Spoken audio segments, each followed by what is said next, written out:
Good evening, everyone. Welcome to the hangar at Macomb High School. Is it still the hangar when it's wrestling? Yes, it is still the hangar. It's still the hangar when it's wrestling. Dwayne Hulett and Emmett Hall alongside today.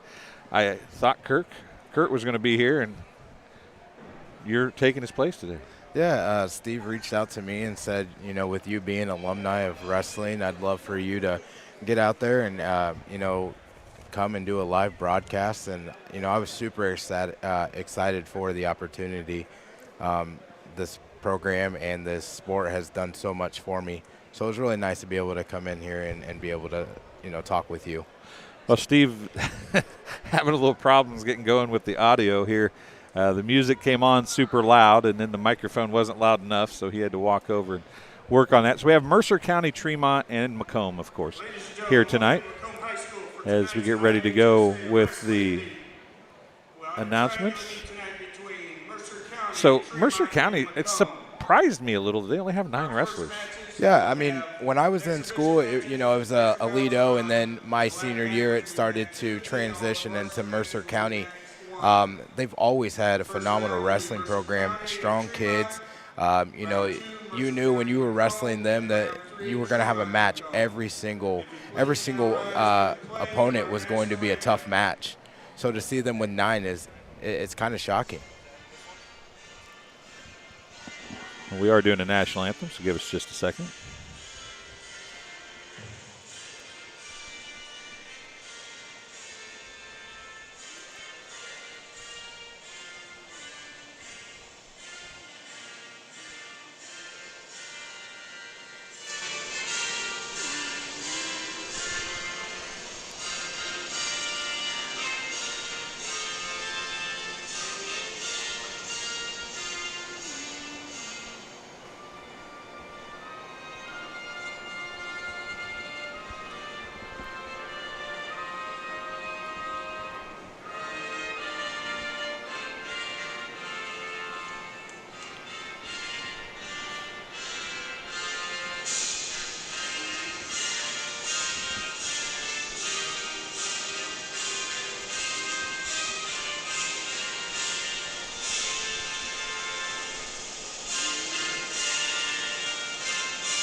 So the national anthem played there. I didn't mean to interrupt you, Emmett. They kind of snuck it in on me all of a sudden there real quick. And they're starting at 285 tonight. That's the thing that, or heavyweight, I guess, is what it would be, right? So Correct. That's what I didn't realize when all this started. It was that they just kind of randomly pick one and then go through the list, right? Yeah, and I think that has a lot to do with where are the wrestlers at for, you know, the other team.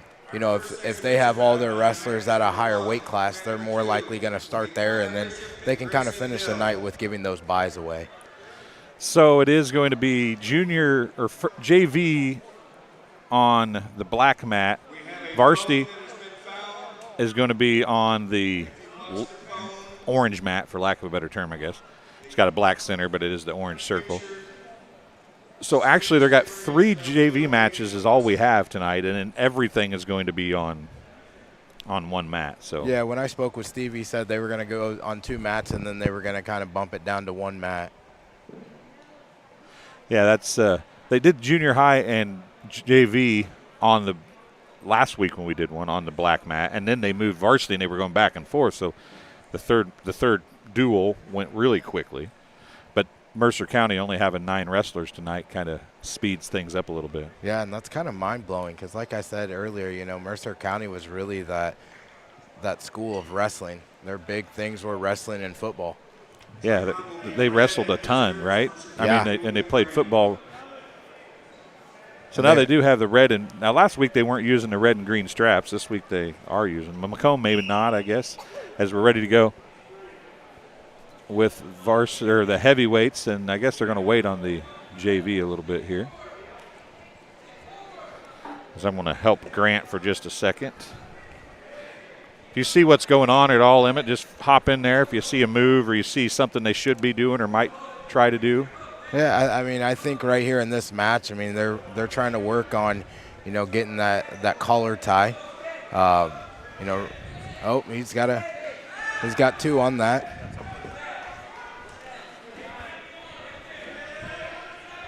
Looks like they're really going after it on this one. It's always nice when you can start your first match off at the night, you know, with a lot of action. Yeah, they're getting around a lot, maybe more than we saw, and there's a big throw there. Oh, man. Those can't feel good, can they? No. You know, but the good thing on that was that, you know, he brought his body down. You know, he wasn't throwing the other wrestler to the ground and you know, possibly hurting him. Todd Moons hopped into live chat already. Says great to have Emmett on. You got one fan out there anyway, Emmett. Hey, Todd, how are you? So the live chat is open. If we don't get a name right or something along those lines, folks, and you're watching, tell us. Haven't got any. I don't think they've got any back points yet. It's 2-0 just for the takedown.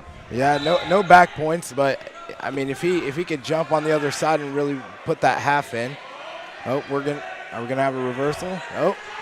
Oh, might see some back points right here as the JV matches are going on now.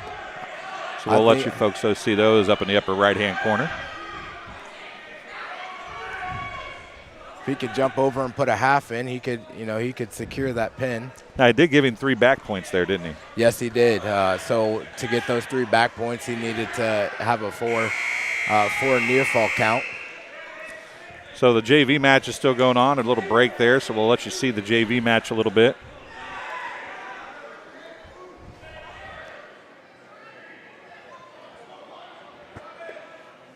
We got injury time on the JV match. Looks like he may have caught a leg. Connor Bishop, I believe, is down there. So we'll stay over here now, back to the heavyweight match. This kind of gets to the point with heavyweight is, you know, who's got the best slam. And there's another takedown. 2 takedown. So 7-0 for the Mercer County wrestler here. And if the Mercer County wrestlers, well, he's not. It might be Payson Kapala. Did you or Peyton Kapala? I didn't catch a name on that one. Didn't either. Connor Bishop is back up and moving around. Looks like he's getting ready to throw a power half. So we'll show you that again. Up in the upper right-hand corner.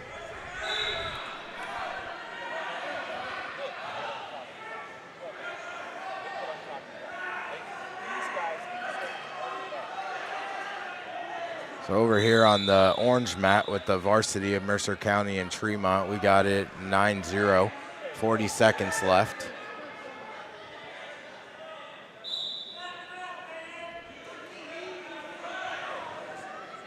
Got to get a turn here. Oh, we got a pin on mat 1. Mercer County gets the win. He dominated. I mean, he really did dominate that for the most part. Yeah, I mean, he had it from the time that they shook hands. I mean, the kid came in with a mission and he got the job done. Connor Bishop back in action on the JV mat. At 106 pounds, Tremont will receive a forfeit with Jaden Neal.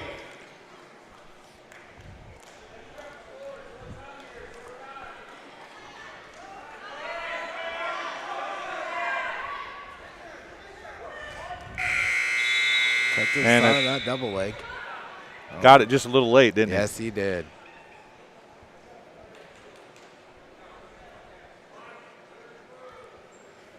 I mean, I'm really shocked with the type of teams that we have that the house isn't packed tonight.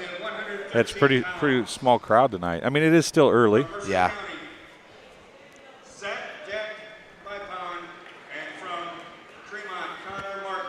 Connor Martin and Jack Vipon going at it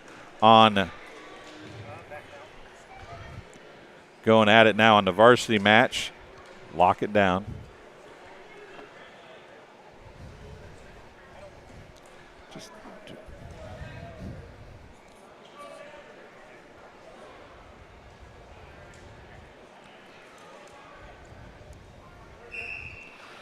So it is 113 going now. Connor Martin is the 6th-ranked wrestler in the state for Tremont, and Jack Vipond for Mercer County. And Tremont on the top with the takedown here. It's tied 6-6, and we got back and maybe a pin coming here very quickly in this one. And there's the pin, just 30 seconds in. I mean, that's a quick one. That's very quick. Tremont looks like they got a pretty tough team. And we missed most of that because I was trying to get stuff done over here.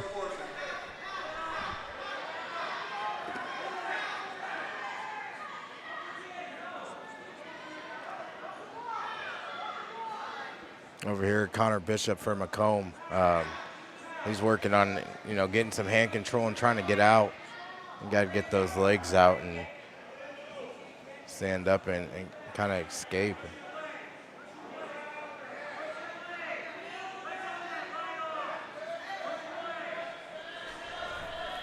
So it's 2-1 here. Tremont wrestler on top of Connor Bishop. And that is Grayson Dill and Connor Bishop wrestling over there. 26 pounds, receiving a forfeit, Tremont's Bowden Delaney. Is this Bishop's first year wrestling? I do believe so, yes. Okay. Tremont gets a forfeit at 126. At 132 pounds, receiving a forfeit, Tremont's Mason Mark. Mason Mark gets a forfeit at 132. He's the number 6-ranked wrestler in the state at 132. Pounds, receiving a forfeit, Tremont's Nathan Boyd. Nathan Boyd at 138 getting a forfeit as well. This is where we talked about it. It doesn't take very long when you have only 9 of these classes filled, right? No, it doesn't. It makes for a quick wrestling meet and even longer bus ride home.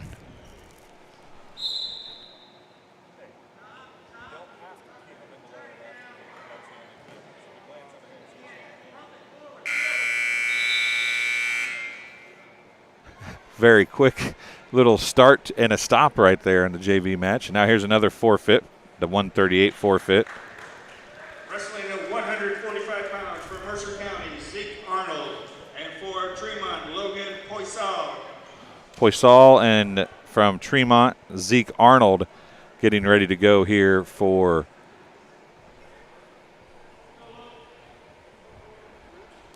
the varsity match. So we'll get ready to switch to that as soon as they get ready to go. They both have their markers on. We'll let you see the JV match in the upper right-hand corner.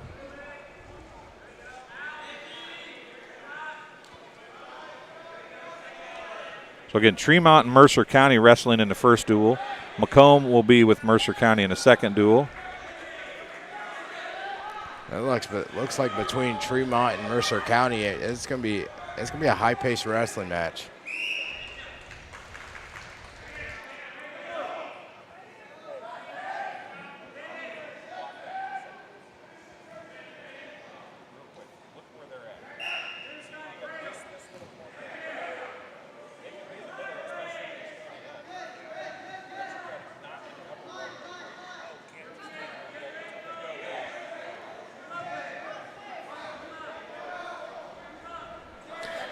Grant Hicks, I don't know if he's ever seen wrestling, let alone videoed it, and trying to get everything set up at least as best we can here. It's Connor Bishop still doing battle over there, trailing 9-4 with 55 seconds remaining in the JV match. And at where are we at here? 145, those guys are chasing each other all over the mat. Yes, they are. Connor right here, he just needs to, get a headlock and kind of end this one up. 5-point move, bring him back into this match. He'd almost, I don't know what, a takedown and some back points, is that about his only chance at this point? Yeah, he really needs to go for, he's got 30 seconds, hitting a headlock or some big move that's going to put him on his back.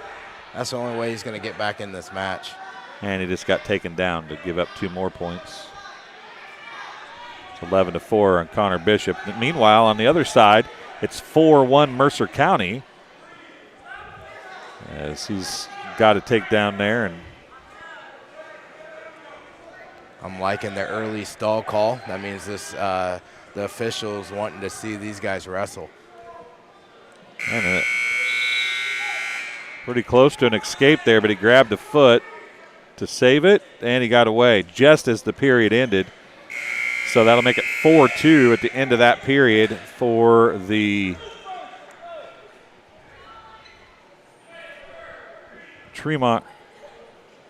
Mercer County wrestler. That is Zeke Arnold wrestling Nathan Boyd, I do believe. No, 145, Logan Poisel. That was a big escape at the end of the period. Yeah, that makes it just a takedown. Then you're tied and everything's starting even, right? And he started up. Does that surprise you? Did that surprise you at all? Yeah, that surprised me a lot. And there's the takedown to tie right there that we were talking about. They're out again, but it's 5-4. I guess they didn't start down. There was an escape, so it's 5-4. And on the JV mat, it's Thomas Kobix and Chase Stedman going on the JV match right now. So now this is more than just grappling or fighting, right? There's a little bit of chess involved here. If you're Tremont, almost letting him go to get another takedown to tie it might be the better bet there. Absolutely. I mean, if you can. But giving up a single leg is not the way to get that takedown. No. Right now he needs to really he needs to dig that wizard in and be able to get his leg free. He seems flattening out. What's the wizard that you're talking about? So right now, where his leg is, his leg's wrapped around. Now he's completely got away from the wizard. But when he was coming around and he was in that single leg, getting his arm wrapped in between the other opponent's arm and the middle of his leg, and being able to kind of, work his way around the opponent to get the 2. So Mercer County actually ends up getting the takedown there, and they go out of bounds, still on top. At this point, with 29.4 seconds left, unless you can get, if you're Mercer County, unless you can get some quick move to get Tremont on their back, you probably just take the points here and go to period 3. Absolutely. Mercer County has already been warned for stalling, so he's got to be careful with that. There's an escape. So Tremont's Logan Poisel down by 3 here to Zeke Arnold of the Golden Eagles. And did they give him they did give him 2 points right at the buzzer. That's huge. 2 points. That is huge. Down by 1 going into the final period. That was a huge takedown because now it's Tremont's decision. And he's probably going to choose down and get that 1 escape and tie the match. Mercer County coach is less than happy with the officiating over there on the far side too. Trying to explain that there should not have been a takedown, but the official says there was. That's one of the things that I've noticed. One of the things I've noticed that officiating in this is very. I mean, I could see how maybe different officials would see things different ways. Absolutely. I mean, things happen so fast. It's hard when you've been around wrestling a lot. Sometimes we anticipate that something's going to happen, and then it doesn't, or it does. And, it's just I couldn't do it. So what would the official be talking about right here to the Tremont wrestler? Right now he's talking about caution. He was trying to get the Tremont wrestler set and get the other wrestler on top of him and get set, and he took off too early. So an escape here gets him a tie. Mercer County, as you pointed out, it's already been threatened or warned for stalling, right? So, yeah. So Tremont may be in a good spot here. Absolutely. I mean, Tremont guys just got to be active on the bottom. Get the official on his side for calling that stall.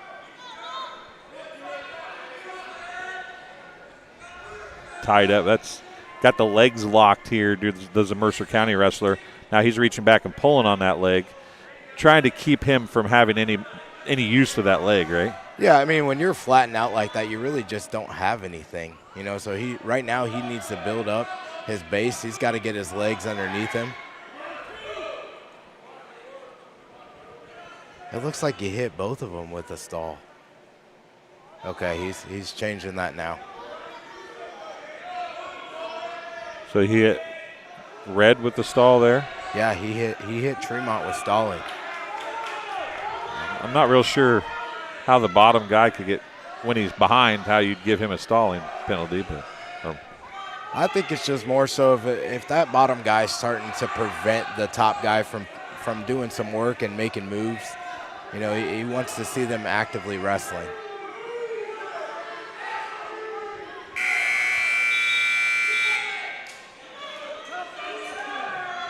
.22 seconds remaining here.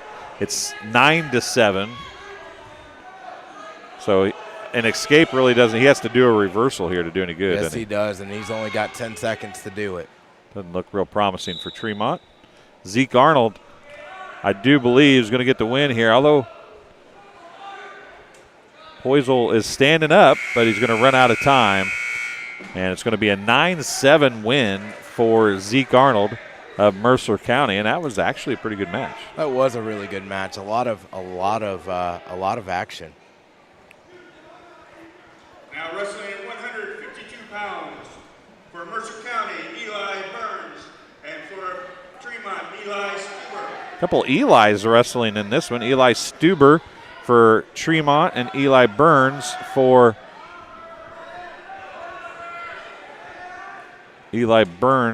Mercer County.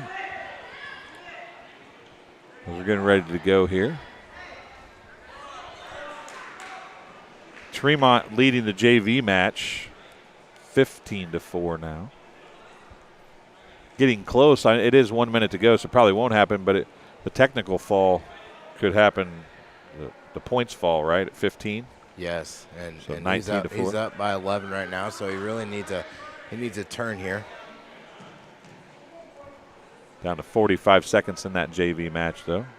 And here we go, the two Eli's. Burns for Mercer County, Stuber for Tremont going at it. He's looking to get a fall here. He's got that sunk in pretty deep. He got it. Tremont gets the win on the JV level. Now wrestling on man number 1, Bryson Ladiwa, Macomb, and Josh Geyer, Tremont. Bryson Ladiwa from Macomb and Josh Geyer from Tremont getting ready to go on the JV match. And then after that, everything will be on the single mat after that. Yes, so it'd be really nice to not watch two mats, and be able to watch that one and see all the action. They're still locked in the headlock. Oh, there's just as I say that, a double leg takedown. That's a good one, isn't it? That was a good Mercer. Very good double leg takedown.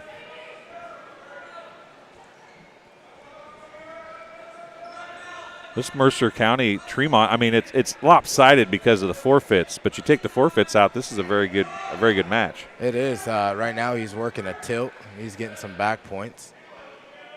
So now he's got the most back points he can get. Oh, he's got to break his grip to get like more back points. Gave him two. Only gave him two.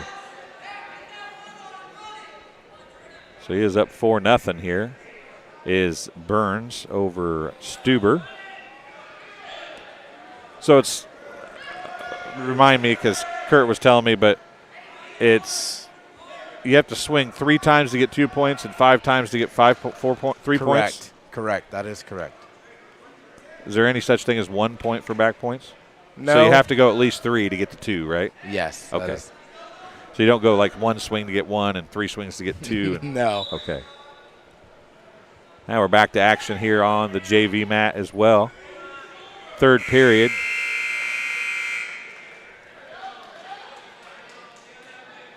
Oh, look at that move on a JV match. I'll zoom in on that so you can see it. And that's a Tremont wrestler, but that is a pin right there for Tremont. And we'll go back. And that's going to be everything, I do believe, for JV.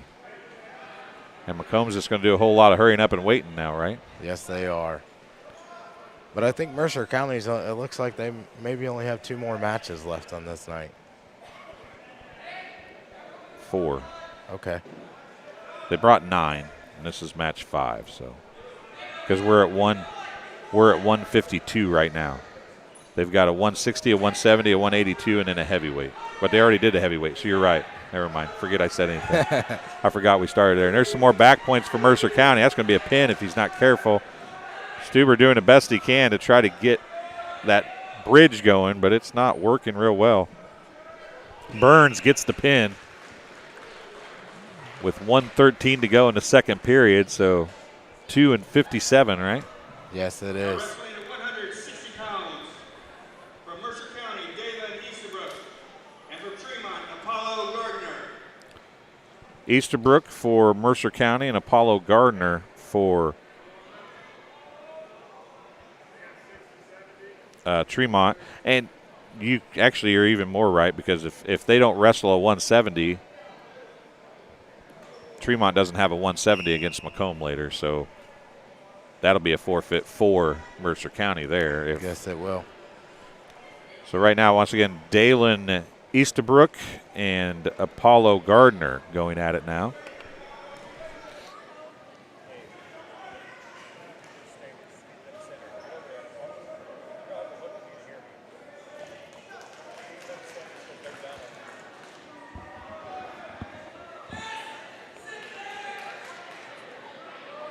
Some back points coming, maybe. Looks like he's going to give him 2, yep. I'm learning all kinds of stuff about this wrestling thing. You realize all the years I was at the Journal, I never covered a wrestling match? Really? Yeah. Yeah, it's crazy that you didn't, with how big wrestling is. Shelby always did it. Shelby always did it when I was there. I always remember seeing Shelby. Yep, he was always the wrestling.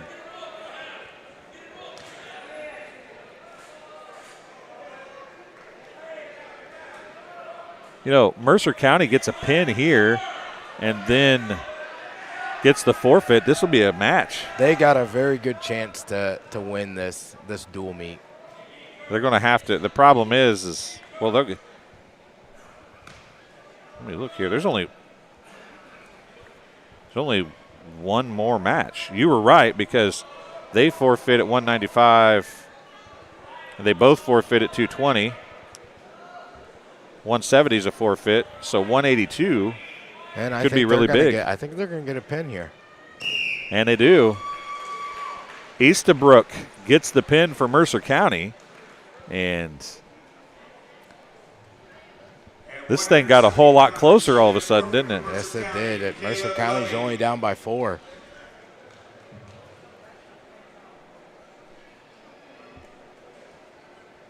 Did you hear what weight this was? I didn't catch it. Oh, this is the forfeit. This is the 170 forfeit for Mercer County. 182 pounds from Mercer County, Nathaniel Rodriguez, and from Tremont, J.J. Connor. J.J. Connor and Nathaniel Rodriguez. This is for the match right here, because Rodriguez right here, is that the Mercer? Rodriguez is in Mercer County. Yeah. As long as he doesn't get pinned or major decision, so losing by more than 10 points, this will be a tie duel. Yeah, because they will win. Tremont will win at 195. Now this is if they didn't put anything, if Tremont didn't put somebody in somewhere that we don't have against Macomb. But Mercer County doesn't have a 195, so that'll be a 6-point forfeit. Right? Is a forfeit 6 points? Yeah, it is. It's just like a pin. So really they need Rodriguez to score here to get a win. Right? Yeah, Rodriguez needs to at least add 4 points to that team score. They're up by 3 right now. If he puts 4 on the board, that seals the deal for them. Now, how does he put 4 on the board? Winning by 4? So he needs a major decision here. So he needs to win by at least 10 points. Yes, either that or a pin, right? Yep. Okay. TJ Connor comes in as the number 4 ranked wrestler in the state for Tremont. Rodriguez, unranked for Mercer County. but holding his own thus far against TJ Connor.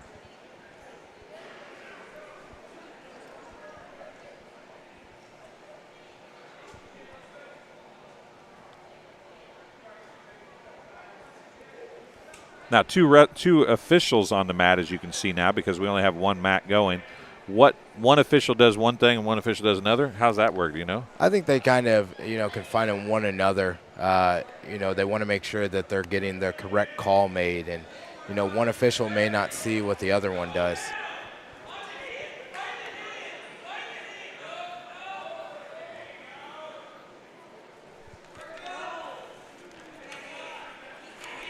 And this is the final match. 2 points for Tremont on the takedown. This is the final match of this duel between Mercer County and Tremont. Tremont gets a win. They win the duel. If Mercer County can somehow get a major win, major fall. What am I saying wrong there? No, you want Mercer County to, be able to get those.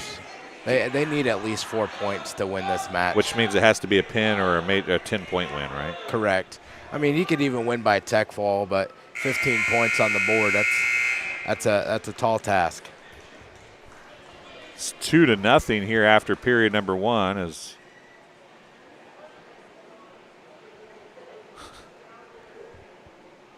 now they're switching. Yeah, they had the points on the wrong side. They had the wrong. Just playing a anklets. little musical bands. Yep. The kids are like, we don't care. Just give us something and let us go.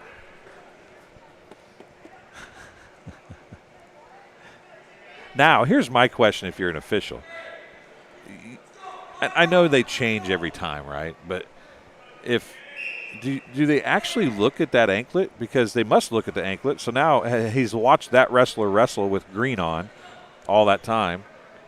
I think it just kind of helps keep it simple for them. Yeah, but what I'm saying is he's used to that kid being green for the whole first period. Now he's going to have to remember that he's actually red in the second period. Right, and that's gonna be a little difficult for him. Now Tremont's Connor trying to get some back there, wasn't it? That was an escape. And trying to take down. Now, just a straight win. What would a straight win be?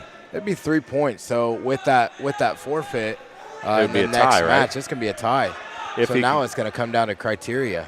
If he can get a win here, it'd be a tie. It's 2-2.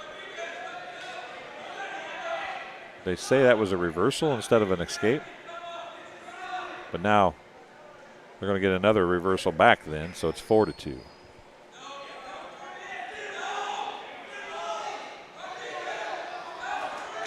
Rodriguez doing a good job here against the number 4 ranked wrestler in the state, TJ Connor.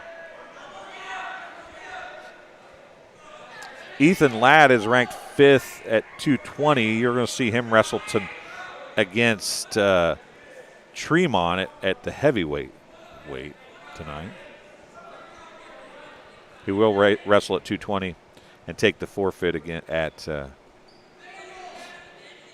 against Mercer County. And I really think that all boils down to we're starting to get into the real meat of the season, where everything matters, and getting that mat time is so important. So if it means bumping up to the next weight class to take that match, that's just something you got to do as a captain of the team. Well, and they're going to forfeit at 220 is Tremont. So if you can take your state rank 220 and get some points at heavyweight, right? Absolutely. And double dip as much as you can. Yeah, I mean there's some chess match being played there, right? It is. It was always like that when I was wrestling. We always, the coach would come back to us as wrestlers and say, hey, you got a forfeit tonight. Do you want to wrestle or do you want to just take that forfeit and have the night off? Most of the guys in that huddle are, Coach, I want time on the mat.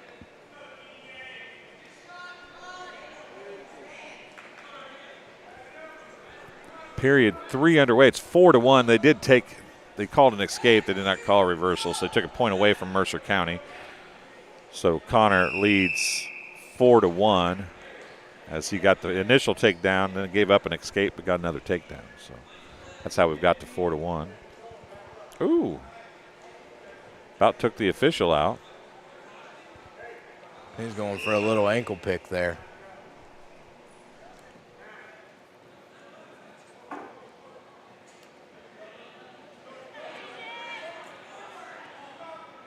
Rodriguez got a minute and a half to really seal the deal on this dual meet. He's down 4-1, and he's got a lot of time to take control of this match. Yeah, just at this point, right, to even just get if you can get a win here, even if it's by 2 points or 1 point or whatever, you can get a win and tie it. Mercer County's got more wins than this. I mean, more actual match wins. Does that matter? Yeah, I mean, it really just comes down to the criteria. So, pins are huge, forfeits the same, but you really want the more bonus points that you get during that dual meet really helps you in that criteria. Down to 35 seconds now. Again, everything the rest of the evening is going to be on this one mat, so we'll be solo cameraing it the rest of the way. 23 seconds, and Connor looked like for a second there he might get Rodriguez rolled over, but Rodriguez fought that off. Nice switches sides very quickly. Trying to get a cradle, isn't he? Yeah, he is. He's pretty close. Get it almost in. had I it. think he's going to run out of time on this. That's going to be it. And it's a 6-1 win for Tremont and Connor, and that'll tie it at 33 going into the final forfeit. So that means it's going to be a 39-33 final, right? It is. Tremont's going to come in and take care of business in this first dual meet. Giving up that many forfeits, though, of course, they did receive a couple forfeits also. But giving up that many forfeits and still being in the match says something about the caliber of wrestlers that are at Mercer County. It really does. I mean, those guys know that they got voids in their lineup, but, the ones that were out there competing, they came out and they made sure to get those bonus points. And so that's going to be the final.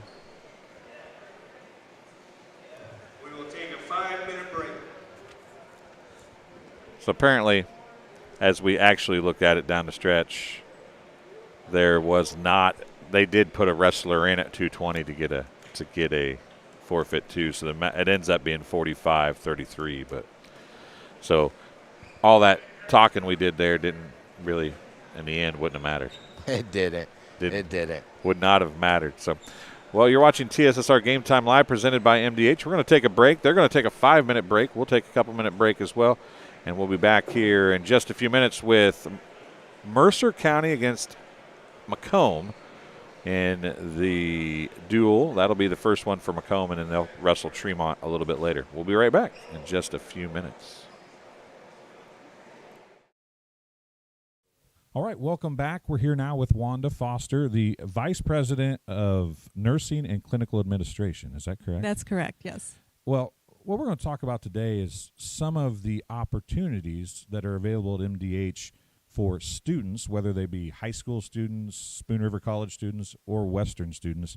MDH has a lot of opportunities to be involved and to learn, right? We absolutely do.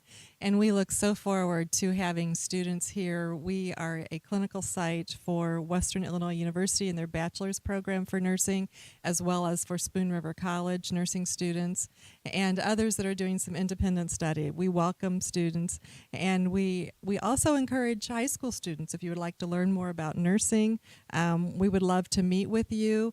And there are opportunities at the hospital also where they can apply for jobs here, for positions. So we work closely with our nursing students, and we hope to recruit them and attract them and want to come back. I know that publicly there's been a shortcoming or a shortage of nurses, right? And I know that every hospital and every nursing home and every clinical place period is searching for nurses. So how important is it for MDH to have these groups work with them, whether it be MDH or be Spoon River College or whatever the case may be? How important is it for MDH to then recruit those nurses to stay here and work as a profession? It's very important. We want nursing students to feel very comfortable here, to enjoy their clinical experience and their opportunities here, and then we want them to feel very comfortable, to give them a good orientation. We hire new graduates, of course, into our acute care area as well as the intensive care unit. We hire new graduates in the emergency room, in home health and hospice, in our OB department, and our surgery department. These are all areas that new graduates can come into. We certainly give them a robust orientation. No one starts on their own until they feel completely ready. They have a mentor certainly with them, and we want to give them the best start for success that we can. And then there are many areas of specialty they can choose to go into. Nursing is a very unique field. You can work full-time, you can work part-time if you need to take time off for some reason. It's a field that you can kind of step into a little bit more than maybe some other fields in healthcare. We also have scholarships available through our auxiliary, through the hospital, and then once someone is an employee here, we do have some tuition reimbursement. So we will certainly help with that. And going back to the scholarships and the shortages that are across the board, not necessarily at MDH, but everywhere. Right? So everywhere. This is a profession that you can make a good living at and be pretty sure to have a job, right? So absolutely. This is a profession that high schoolers that are playing these sporting events or high schoolers that are watching these sporting events should consider, I would imagine. Yes, very much so. You will always be assured to have a job, a career in nursing. I hate to call it just a job because you really want someone on that career path who has that passion for caring for people, for providing nursing care. Through your education and through your orientation, we can teach you your skill set. But if you have that passion and the desire to be in the nursing profession, you will do fine. Yeah, a career and a job, while they might be listed as the same thing, they're really not, correct? I mean, if your career is being a nurse, you're probably going to enjoy it a lot more than if it's a job, right? That's right.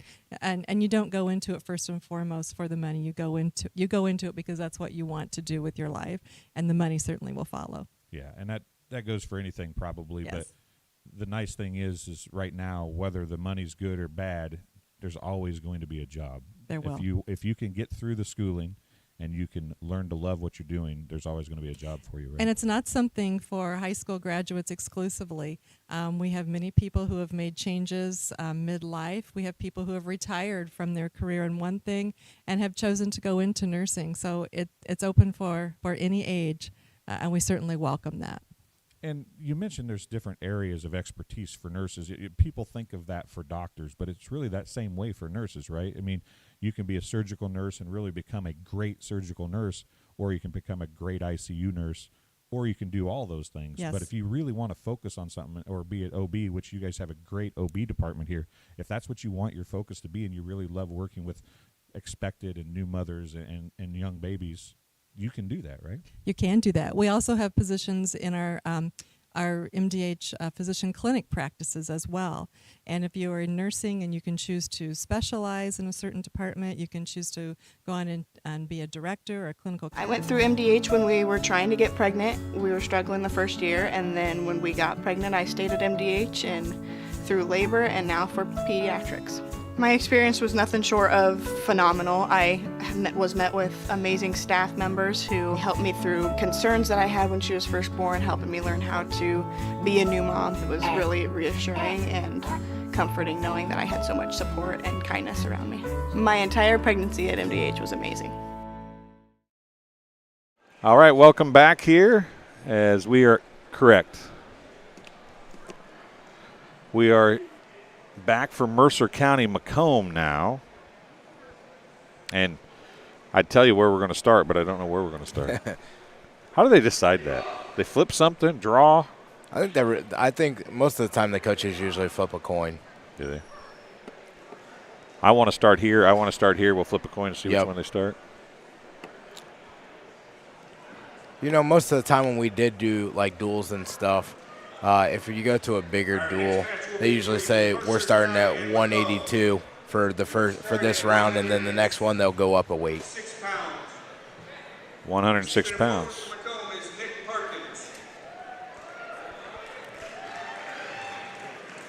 So Macomb instantly up to by 6. Jack Vipond and Ethan Hoyt going to start things off at 113. What'd you wrestle at? I wrestled at 152 my senior year when I went to state. But before that, it was 145 and 140, and I think the lowest I was at was 130. In high school? Yep.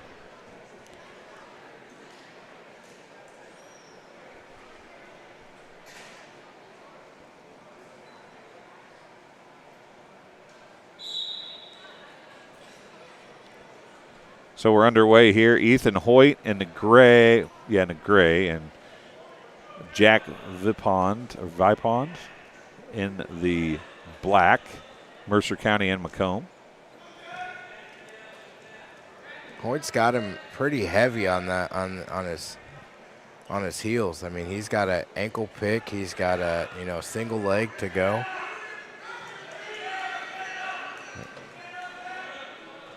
And there's 2 for Ethan Hoyt, excuse me, Jack Vipond. I got him, mixed them up there. Half of one and half of another. So Macomb already up 6-0, right? They are. They took a forfeit at 106, and looks like Macomb's getting ready to add 6 more to that. Ethan Hoyt doing some work here for Macomb High. That was a good battle by Mercer County. Gets 3 back points, but Vipond was able to get back off his back. Back off his back. Tongue twister. Yeah. Know what I mean, not what I say. It looks like Hoyt's going for more back points. He did a good job of, there's the pin right there. Well, that was a quick pin, really. Yes, it was. First period pin. And got a good workout in. 123.5, so is that 124? Or 20, is that 124? Yes.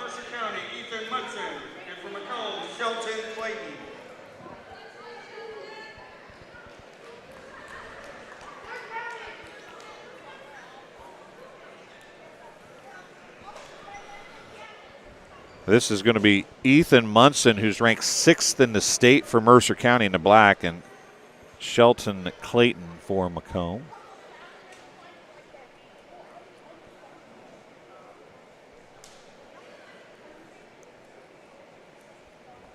There's several state-ranked wrestlers here today, but not very many of them are none of them are facing each other, I don't think. No, it's those state rankings. Some kids really psych themselves out on it. There's 2 points for Ethan Munson. Bombers are up 12-0.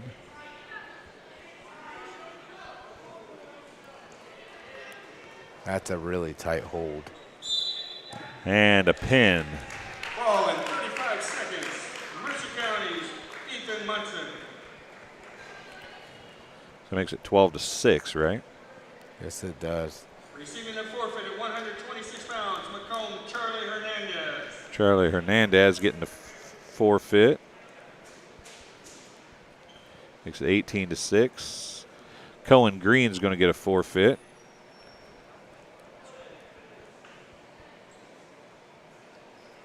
$24-6. At 132 pounds, receiving a forfeit, Cohen Green. And Carlos Bustamante is going to get a forfeit as well. Receiving a forfeit at 138 pounds, Carlos Bustamante.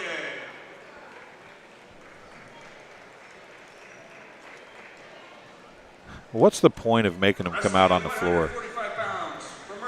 Just to go out there and get their hand raised. I know you didn't wrestle a match, but sometimes getting that hand raised is a little boost of morale. It's actually Thomas Kobix and Zeke Arnold. Will be Thomas Kobix. And Zeke Arnold wrestling here. We saw Zeke Arnold get a pin earlier, right? He pinned his guy. Am I right? He did. No, he won by points. I believe his last decision he won 9-7 over the Tremont kid. Yeah, I think you're right.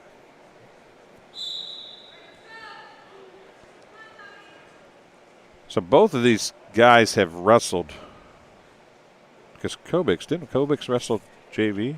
He did. Against Tremont, but he's also on the Tremont match as well. And there's a takedown for Zeke Arnold.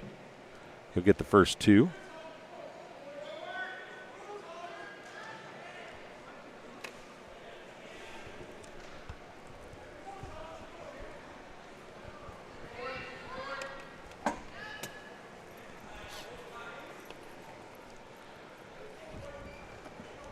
Not a lot of action in this one. Is this where they start looking for a stall warning to somebody here? Not yet. The guy on top from Mercer County, he's working some of his turns. The guy on the bottom's definitely got to start working to improve, or he'll get the stall call. He's actually going to give up some back points right here, it looks like. Maybe a pin.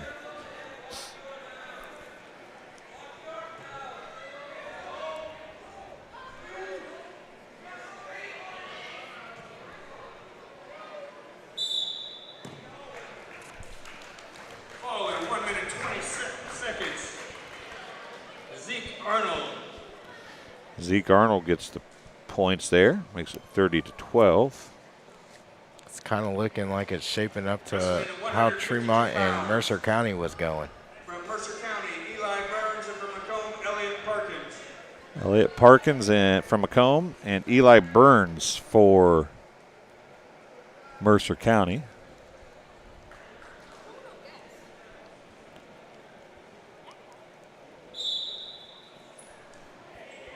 No girls wrestling today. Against last week we had girls wrestling some too, but against Rova Williamsfield and so on. So no girls today that I see on the list anyway. Yeah, I haven't seen any of the girls going out to wrestle yet. Maybe they get a couple on the JV bouts. A single leg here, and then grabbing the heel is Parkins, and then stands back up here. Looks like he's going to give up the 2 points for the takedown, though. Eli Burns and Eli Stuber had a great match in the last round. He's getting some back points here. Looks like he gave him 3. Yeah, he did. 3 back points. Makes it a 5-0 lead for for Eli Burns. Elliott Parkins having some problems here.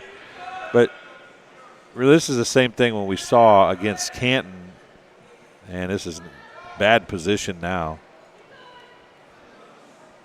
Keeping that shoulder off the mat as best he can, but yeah, he's got 30 seconds, and he just needs a fight. Nope, there's the pin. Winner by fall. 131. 32 seconds. 132. Eli Burns. It's 30-18. You called it. It's shaping up to be that exact same thing, isn't it? It is. For Mercer County, When I saw it at 30-12, I'm like, well, I've seen this score before. Carter Hogue, the 10th ranked wrestler in the state for Macomb, coming up next at 160, and Dalen Estebrock set to do battle here. Carter Hogue, an outstanding football player too. Yes, I mean, there's so many kids I see on this wrestling team that were just so much fun to watch on the football field. You said earlier you wanted somebody to get a headlock. It was Connor Bishop, I think, on the other end on the JV match, and Hogue put a good headlock in right there. Yeah, he did. It looks like he's got a good turn. It's tough. It's tough to pin in that hold, but it looks like he's going to switch it over to a cradle. He's definitely dominating this match thus far. He's got to get heavy on his hips and get those things down on the mat. He's just brute forcing right now, isn't he? I mean, Yes, what he's he doing is. is just brute force. He really is. Got a lot of energy. And there's very the pin. Strong. 52 seconds. Fall in 32 seconds, Carter Ho. That's 52 seconds, right? Yeah, it was. Okay. So Carter Hogue gets the pin. 170 pounds, wrestling from Mercer County, Caleb Loving, and from Macomb, Talon Quisenberry.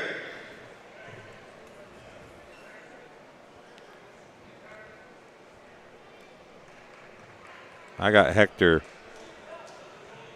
Wrestling from Macomb will be Hector Mamai. Mamai instead of Quisenberry. Quisenberry is wrestling at 182. Hector Mamai and Caleb Loving wrestling here.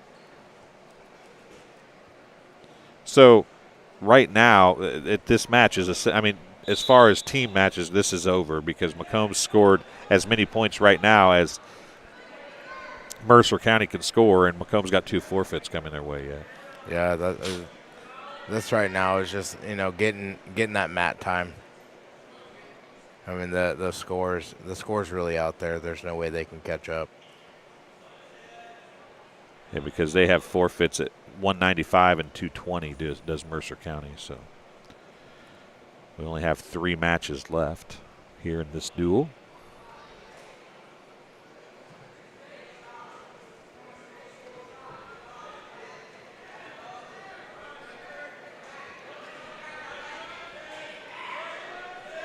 Loving's got the upper hand, it looked like there for a second, but Mamie went for the single leg. Couldn't get there, though. Now it's a cradle coming Right now he for needs Loving. to get long.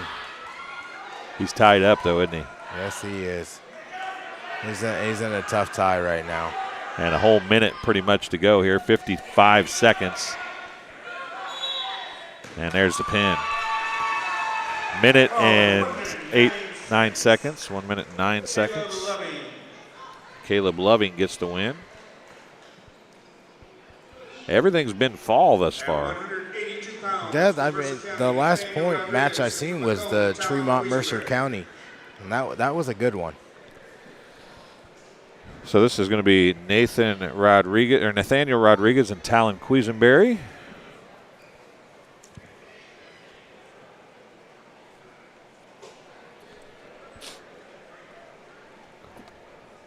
Not sure how long Talon's been wrestling. I think this might be his first year. I was thinking that's a possibility too. I know his mom, Becky.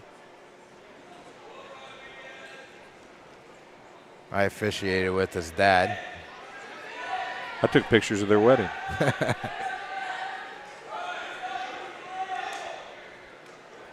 Oh, there's a big takedown. That's a big slam. And that's a pin.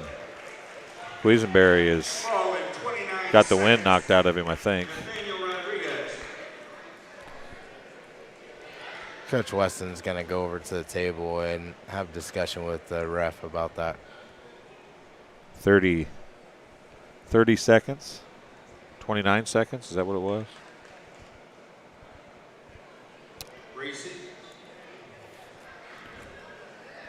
Now, what would Coach Weston be wanting to talk about? My pen just keeps breaking here. Well, when he came down with that double leg takedown, his body's got to hit the mat before the opponents, and he really came down, and it was almost like a slam, and that's what Coach Weston's talking about now. Is he thought it was a legal slam.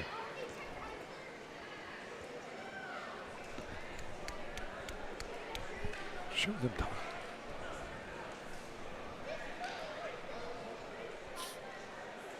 Coach Weston there talking. Did you do the motion you exactly just talked about, wasn't he? Yes, he was. Good thing he came over there with a smile. He didn't have any. He wasn't heated. He just wanted some clarification as to why that might not have been called. 48-30 going into this last heavyweight match. It'll be Alex Brown and Peyton Coppola. 285 pounds. From Mercer County, Peyton Coppola, and from Macomb, Alex Brown. Now, we saw the heavyweights with Tremont and Coppola. Nope, it was Thomas. Was it Coppola? I think it was. They really got after it in the first match of the day. Yeah, they did, Ed, and I hope to see the same here.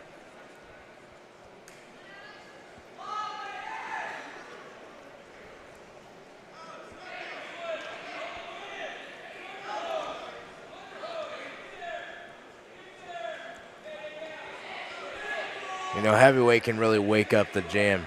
You know, that big slam, everybody knows it's coming. There it is. And a takedown and back points coming almost immediately here, and a possible pin as well, as Alex Brown on his back, and Peyton Coppola is going to get the pin at 41 seconds. Peyton Coppola. 48-36 is the final. We will take a 5-minute break and return for the last round, Tremont and Macomb. I want to thank some of our sponsors helping to bring us here today to Macomb High School for wrestling. Mercer County and Macomb just got done, 48-36 the final. And I don't know how common that is, but perfect scores, I guess, is what you'd say, right? Everything was a 6. Yeah, everything. Either forfeits or pins. That's all we had. This dual, is it triangular meet, I guess, is brought to you by McDonough District Hospital Athletic Trainers and MDH Rehabilitation Center with locations in Bushnell and Macomb. Provide expert help to starting student athletes, Bomber student athletes, West Prairie student athletes, and I think maybe South Fulton student athletes as well. And the prevention, care, and rehabilitation of all athletic injuries. Learn more at mdh.org. McDonough District Hospital, more than hospital care, a hospital caring. And Ron Elby Auto Sales with locations in Macomb and Augusta. With 80 years of car sales experience, Ron Elby Auto Sales is your hometown go-to for your next car. In Macomb on East Jackson Street, stop in and talk to Jared, Justin, or Chris, or visit them at www.lbsalescars.com to check out their inventory. And Arnold Brothers Heating and Cooling is the sponsor of all Macomb High sports. Since 1960, Arnold Brothers Heating and Cooling has provided the greater Macomb area with expert sales, service, and installation of quality home comfort systems. Call your local Carrier dealer today at 309-833-2852 and find out how Arnold Brothers Heating and Cooling delivers 365 days of indoor comfort. The Old Dairy, located at 210 South Lafayette Street in Macomb, serving soup, salad, sandwiches, homemade desserts, Blue Bunny ice cream, and they have a full-service coffee bar. Breakfast is served all day, and they have free Wi-Fi. Visit them online at www.olddairymacomb.com. Call 309-837-6700 for your takeout. And, man, they have some phenomenal desserts, don't they? Yes, they do. I love the Old Dairy. Going to the Old Dairy and getting desserts. I don't eat there as much as I should, partially because I have to get a dessert every time I'm there. Yeah, you can't go to the Old Dairy without getting that dessert. No, you can't. I mean, their food's great too, but their desserts are all homemade. They're just phenomenal. Also bringing tonight's contest is Sports Corner at 124. Macomb's original local sports bar is Sports Corner at 124. With a focus on local sports, catch WIU games and all the area TSSR Game Time live broadcasts at Sports Corner at 124. All while enjoying your favorite cold drink and some of the best food in West Central Illinois. Stop in and say hi at 124 North Randolph Street in Macomb. And Tom Conklin State Farm, face-to-face, over the phone, by email, or by text. You choose how you do business with Tom Conklin State Farm, Macomb. You can reach them at 309-837-1200 or visit them online at www.macombsf.com.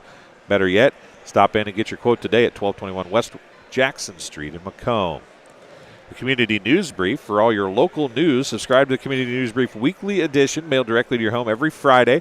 As an option, you can also receive Monday and Wednesday editions by email. All of this for only $42 per year. Actually, I think it's $48 now. And they have a reduced rate if you're 65 or older. Single copies can be purchased in select locations in Bushnell, Colchester, Blandonsville, and, of course, Macomb. And Western Illinois University. At Western Illinois University, Leathernecks don't just blend in because purple stands out. At WIU, there is limitless potential with campuses in Macomb, the Quad Cities, and online. Visit wiu.edu/potential to become a Leatherneck and get an education that stands out. And last but not least, Midwest Ice. Do you need ice for an upcoming event? Look no further. Midwest Ice has you covered. Midwest Ice is Central Illinois' newest ice delivery service. We deliver ice directly to your event. Call Blaine Wrench at 309-351-8192 for a quote today.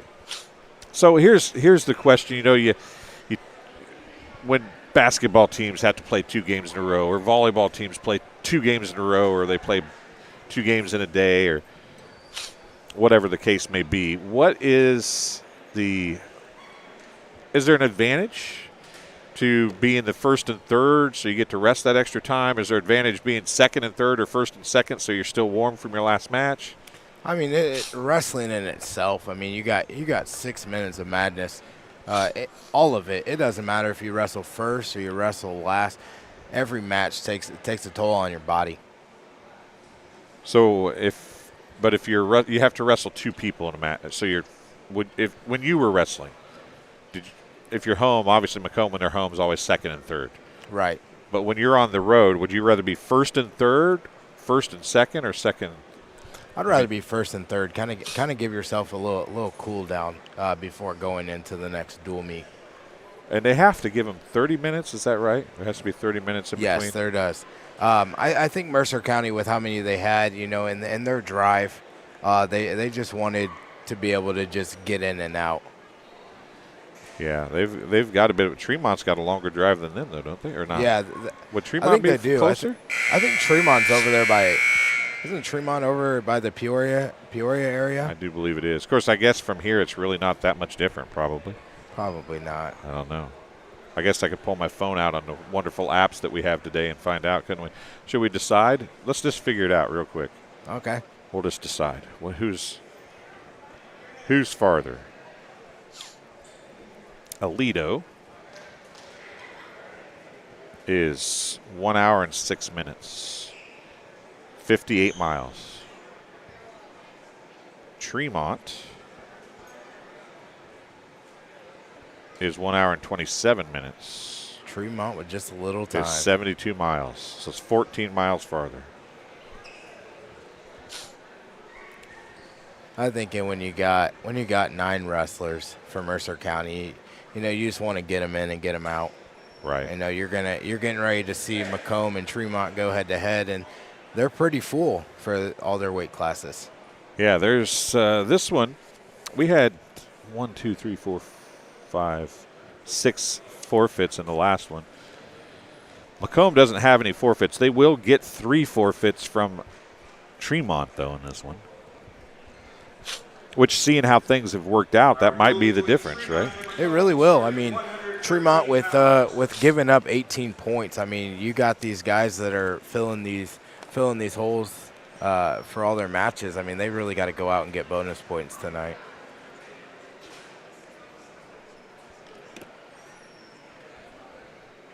So they have a mat down here. How nice is it as a wrestler to be able to have this extra mat down here to get loose and stay warm a little bit? It is really nice. Sometimes the official, it kind of weighs, how are the officials feeling about it, because sometimes they'll try to keep you off that mat. From Tremont, Connor Martin, and from Macomb, Ethan Hoyt.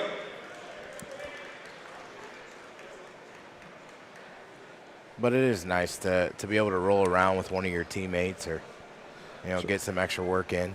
So we're going to start at 113 this time. Number 6 ranked Connor Martin for Tremont wrestling Ethan Hoyt. Ethan Hoyt got a pin against Mercer County. He pinned Vimpond at 124. But Connor Martin is the number 6 ranked wrestler in the state. So maybe a smidge different competition here for Ethan Hoyt. Yeah, it will be. I mean, it's nice to see some state ranked wrestlers before you get into the postseason. I think Macomb's got a pretty stacked schedule getting ready to come up. They'll be in Quincy, I do believe, this weekend or next weekend, so they'll get some real talent there. And then I think they follow that up with Orion. So Macomb's getting ready to get into that meat of the season. There was an attempt. They did end up getting a single leg. I thought he missed the single leg, and I thought Hoyt was going to spin around on him, but it didn't quite. And the 2 points going to Connor Martin there. Yeah, Hoyt did a great job there. He knew that the 2 had already been rewarded, so now it was just flipping over, getting to his belly, and trying to work his way up. Well, that's pretty generous on back points right there, isn't it? Yeah, it really is. I mean, he's not on a shoulder, really. I mean, now there's back point. Oh, good bridge and spin by Ethan Hoyt, though. They did give him 3 back points. I didn't think he was ever really. I didn't either, but now it's all come down to the degree of, how much are the blades, close to the mat. I think it's a 45-degree angle.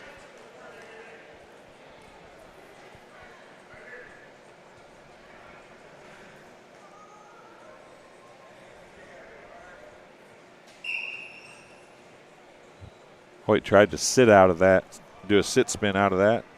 I think Hoyt right now just needs to work on trying to get 1 point here. That's what his mindset's got to be, get 1.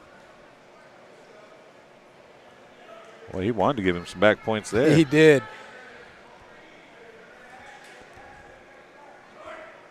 He had the arm waving already. He's going to get out of period number 1, though, looks like. And that'll be the end of the first period. 5-0. Connor Martin, the number 6 ranked wrestler in the state.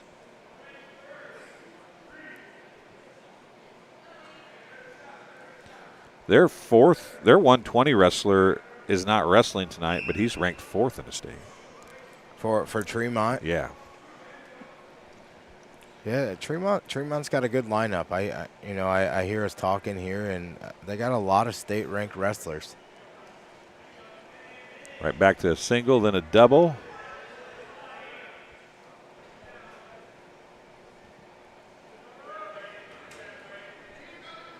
Martin is quick, isn't he?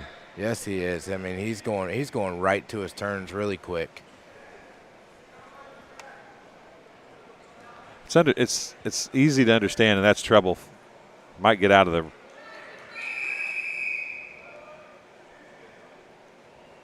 Give him 2. Now Martin tried to keep his feet and his body in, right? He was wanting to keep that going because he had good position. He did, and he was trying to get back points there. Yeah, he had pretty good position, and I've seen just in the couple times we've done these that as long as their feet or legs are inside the circle, they'll let that keep going generally. They do, and like I said earlier, it really comes down to each official. Did you officiate wrestling? I did a little bit for like the Bombers, little Bombers program. They'd come back and run the Pepsi Big Slam, and they always wanted volunteers. And I never didn't want to be a part of Macomb wrestling.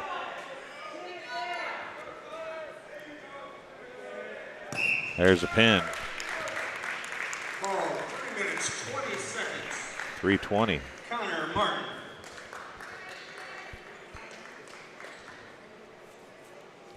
It's the first match. Pounds, receiving a forfeit from Macomb, Shelton Clayton. Clayton's going to get it, so we'll be tied at 6 on the forfeit there. Again, we started at 113, so still have to come back around to 106, right? Yeah, we do. The light guys got to wait till the end. Wrestling at 126 pounds. From Tremont, Chase Stedman, and from Macomb, Charlie Hernandez.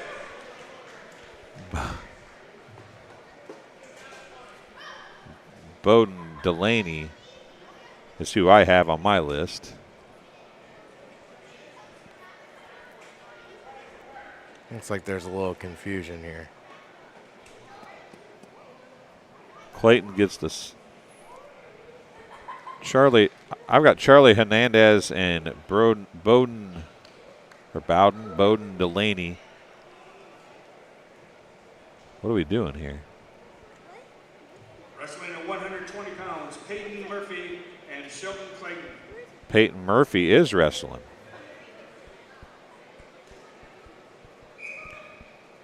So they didn't want to give up the forfeit is what happened right there.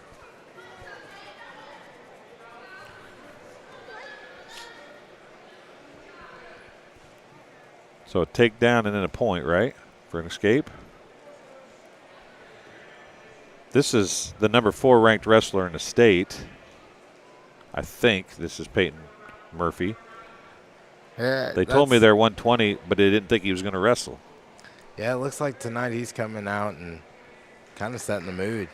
He's scoring some points right now. Sheldon Clayton for Macomb, trailing 7-2 here very quickly in the first period. How slick are those shoes if you get pushed off the mat onto a hardwood floor? Do they stick pretty good or are they slick? No, they grip pretty well.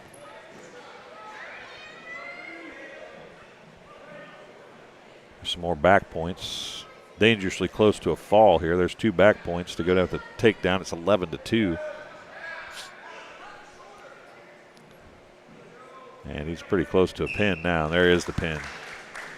108. 1 minute, 8 seconds. Peyton Murphy.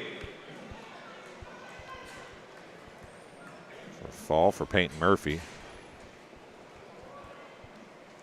That's one of those deals. I feel like it's one of those deals where we're not going to wrestle you, but we don't want to lose the duel, so we're going to wrestle you, right? And I think with their coach, TJ Williams, I mean, he's a competitor in himself. Yeah. What were you were talking about? Iowa Wrestling Hall of Fame? Yeah, he was inducted into the Iowa Hall of Fame, 2016 Hall of Famer for the University of Iowa Wrestling. Delaney Bowden and Charlie Hernandez. I mean, that's something, as a wrestler, wrestling for someone like that would definitely, it'd be great. Your wrestling program, from the looks of it, Tremont's up and coming. I don't know if this is Bowden Delaney or Delaney Bowden, because Mr. Horrell said Delaney Bowden, but they've got it written Bowden Delaney. So he's probably right. So this is going to be Charlie Hernandez and Delaney Bowden. Here we go. 126. Bombers trail 0-12.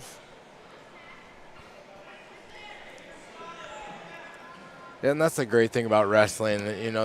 They're down 12-0, but the duel can completely change in just 2 matches. Bowden is a honorable mention state wrestler at 126.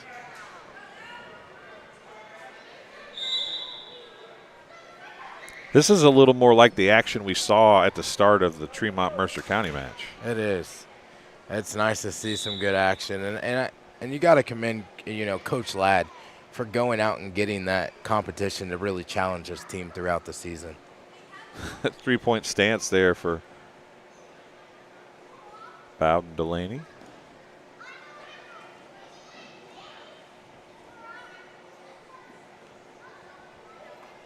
Felt like he was reaching through for the cradle, but he couldn't get the. Now he's going in for a collar ride. I'm going to say they're out of bounds. So it's 2-0. 1:05 to go in the first period.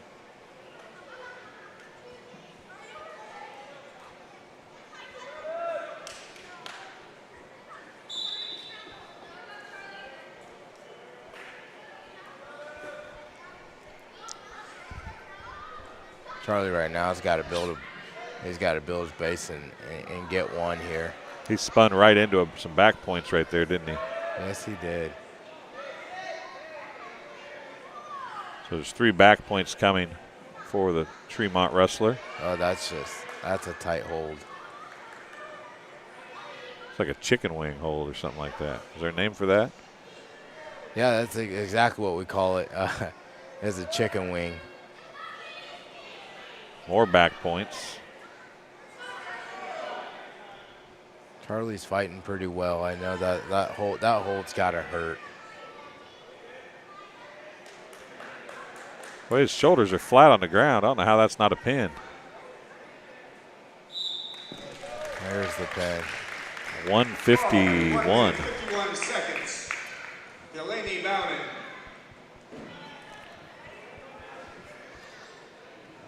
Bombers trail 18-0 now. Now another state-ranked wrestler, Mark Mason, I'll say it's Mason Mark. I think. Wrestling at 132 pounds for Tremont, Chase Stedman, and for Macomb, Cohen Green. Chase Stedman's.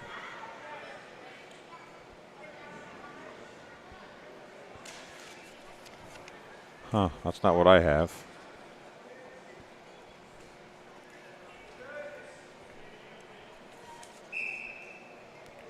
Chase Stedman wrestled. Is this the wrestler from Tremont that wrestled JV earlier? Do you remember? I didn't catch a name earlier. But does it when look like Tremont- It does. But I'm seeing a lot of different faces. I didn't see a lot of these kids come out for the forfeit. So they've got Mark Mason, or Mason Mark, but they've said Chase Stedman, so they must have made a change over there that we didn't know about. This is Cohen Green for Macomb.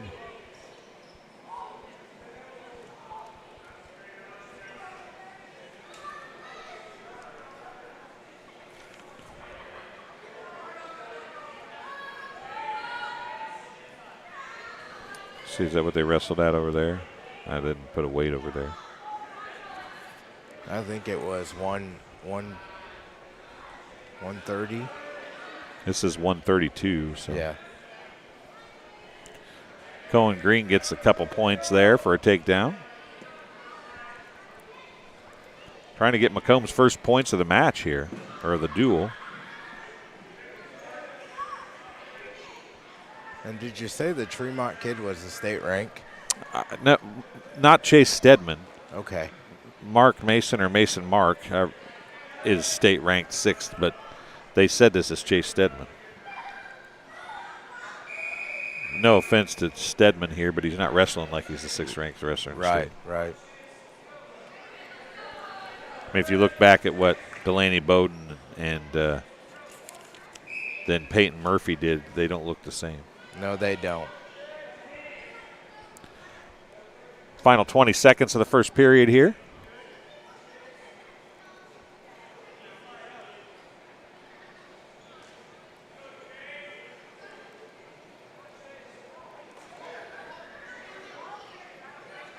Cohen Green's wrestling a tough match here. He's got a good ride going. End of the first period, it's 2-0. Cohen Green leads Chase Stedman.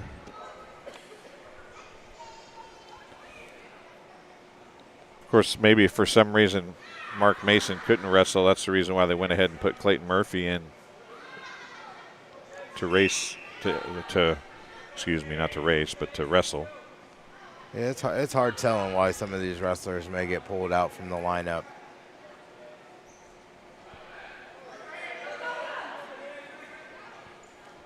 Cohen's got a nice reversal there.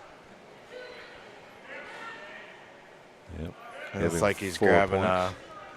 an arm and a wing. He's trying to get a tilt here.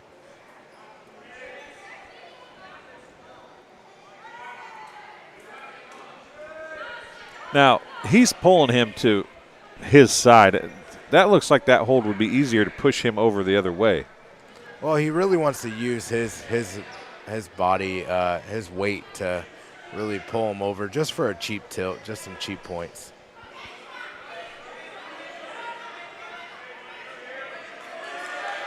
There he got him over.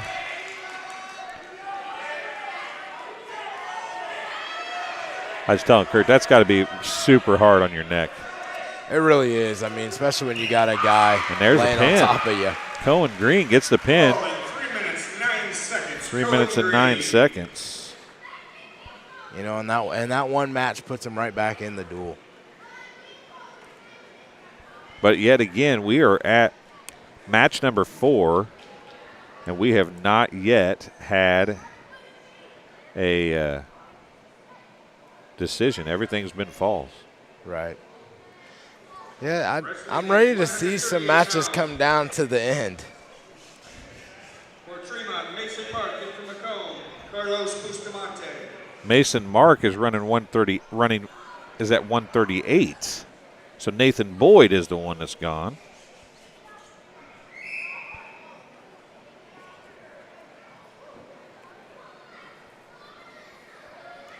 So Carlos Bustamante is wrestling Mason Mark, according to the announcement that was just made. And Mason Mark is the one that's the 6th-ranked wrestler in the state, and he looks a little more like it, doesn't he? Yes, he does.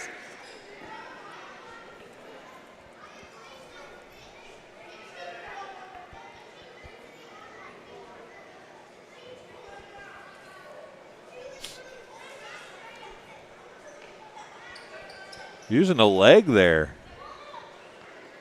Right there, just trying to get some cheap back points. And Bustamante did a good job, though, of reaching up with his foot and kicking the leg off his leg, didn't he? He did.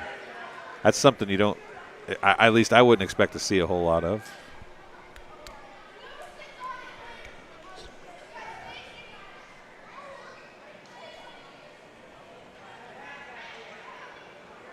Three back points there. It's 5-0. It's just as like basketball. I want to just down there and tell the official to move. Yeah, when they get a kick to the face, that helps them move a little faster. Did you ever kick an official in the face? I did multiple times. You know, nothing on purpose, but sometimes you were glad, and sometimes you weren't glad. Yeah. On purpose or not. There's more back points coming for Mark. And shoulders down, looking for a pin here. Bustamante is in a tough spot. That chicken wing going on again. Yeah, that's kind of been a move tonight. That's that. I've seen a lot of chicken wings and a lot of tilts tonight. Oh, look at that. Oh, that's a nice maneuver. But it allowed Bustamante to get away. Bustamante goes right back at him. He's down 8-0, and that's the end of the period. So, you know, in something like that. And they gave him 2 points for a takedown? They did. That's right there. You know, just got to know a little awareness as what you got on the clock. And I didn't think that was a takedown. No. Me neither. I thought the buzzer went off before he was in full control over that.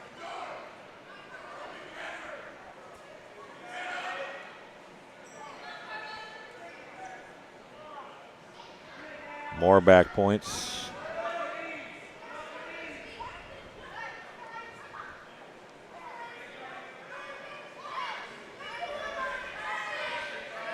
And we're at, he rolls him back over and get 3 more points, and this will be over.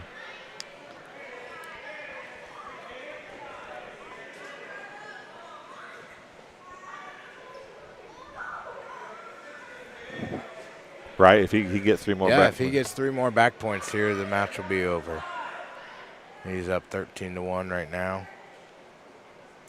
Second period.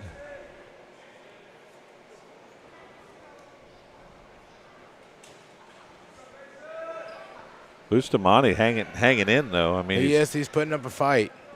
These points are crucial right here. If he can stay on his belly and keep from getting turned, he's going to save the team some points. We got a whole nother period to survive after this, though.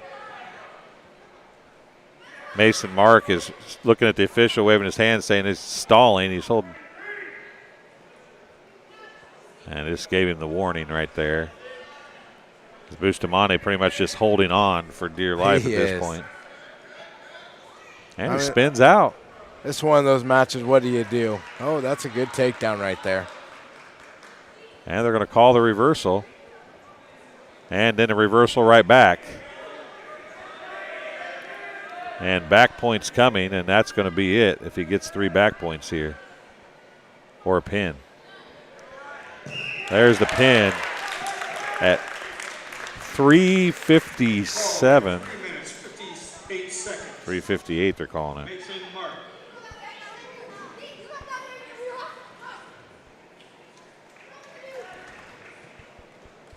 Wrestling at 145 pounds, Nathan Boyd of Tremont and Connor Bishop of Macomb. They're just moving them right down the road here. Yeah, these matches are going fast. Well, they keep what I have on my list. They're just moving everybody down a spot. So Nathan Boyd went from 138 to 145 on my sheet. Tremont's not going with any forfeits tonight, it looks like. That's I'm guessing that's probably what they're doing here. They decided they didn't want that to happen. So they lead 24-6 right now. Of course, you talked about this. TJ Connor is the fourth ranked in 182, but outside of that level, once you get up to Carter Hogue and beyond, that's where Macomb will probably have the advantage, right? Right. Tremont's got some really tough lightweights. Nathan Boyd gets the pin right there. Nathan Boyd, 6-30 now.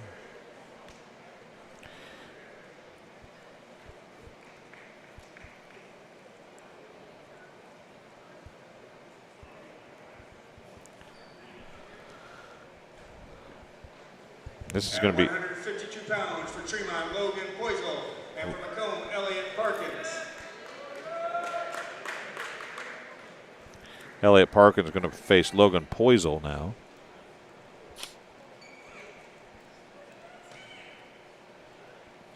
This should be a good match.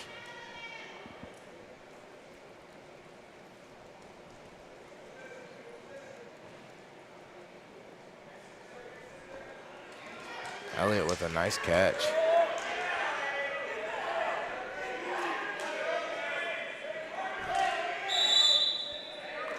Elliott did a good job there. Didn't get any points, though. No, he didn't. He almost caught him in what we call a cow licker. I don't want to know why you call it that. I never understood sometimes when some of these wrestling moves would get their names. There's 2 points for Poisel. And I think I might have butchered it. I've been out of the sport for so long.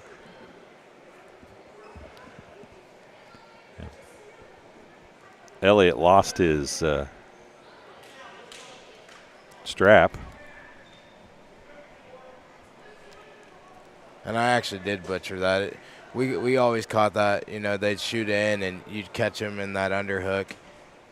We call that a cow catcher. Cow catcher. Cow catcher is what we called it. Cat licker, cow catcher. I it was figured close. when it came out that it just didn't sound right.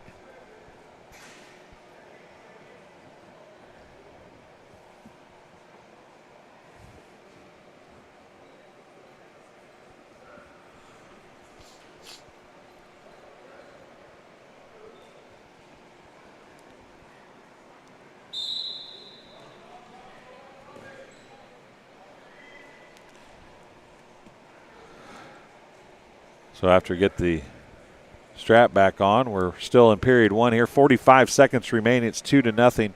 Tremont's Logan Poisel has the lead. Elliott Parkins from Macomb down currently by points and on the mat. This has been the closest match of the night.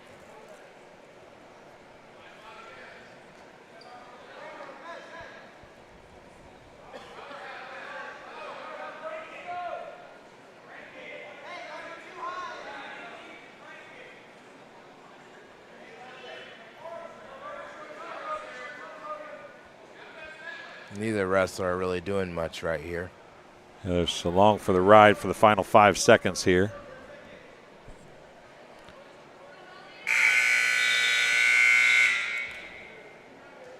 That's a good first period of wrestling.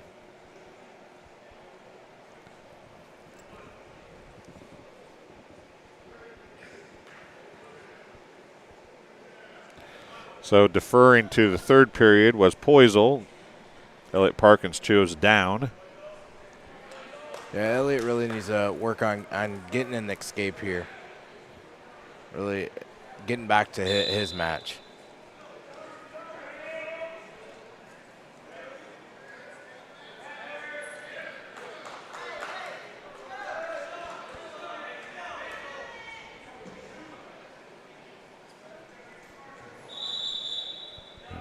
Out of bounds they go.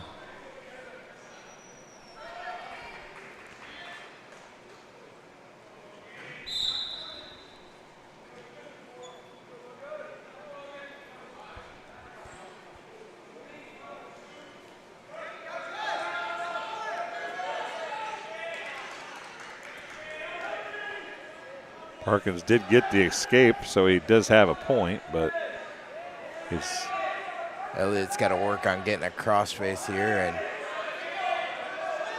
well, they have not given any points here for a takedown or a switch, I don't think. They did just now give Elliott Parkins 2 points, and he's going to get some back points here.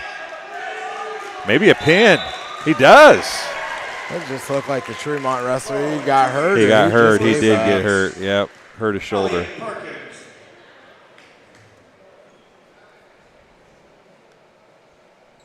Gonna pull him up here, and he'll get a congratulations on a hard-fought match. That's a tough way for that one to end. Yeah, it is. I didn't get the time on that. We're too worried about Logan Poisel.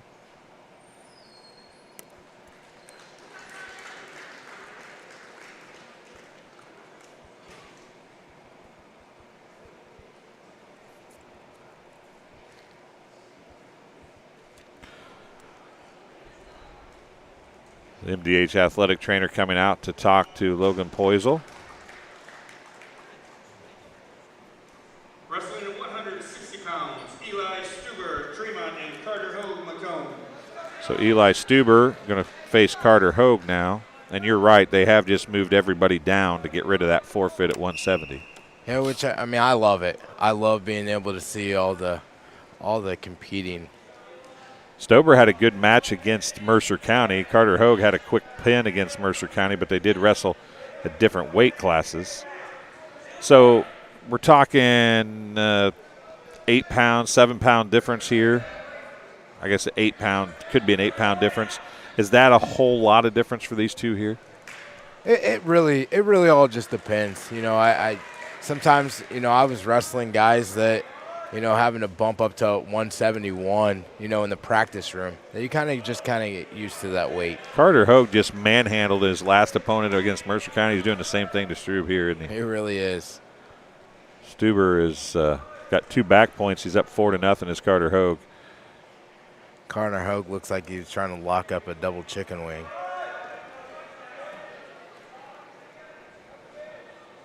Carter Hogue plays football and wrestles with the same tenacity, doesn't he? He really does. I mean, the kid's 100 miles an hour all the time.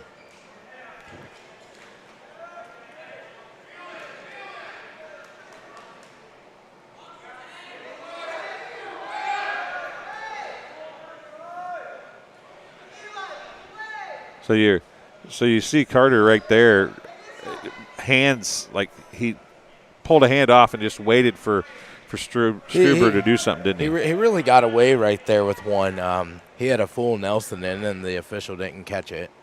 That's why you were hearing the Tremont team start to yell a little bit. One thing we saw last week a lot that we haven't seen tonight was the hand clasp underneath. You know, the lock in the hands. Oh yeah, I haven't seen a lot of that. It's more so when you start getting into throwing the halves and stuff, and your body gets to racing with the adrenaline. You're trying to pin somebody, you accidentally slip in that second hand.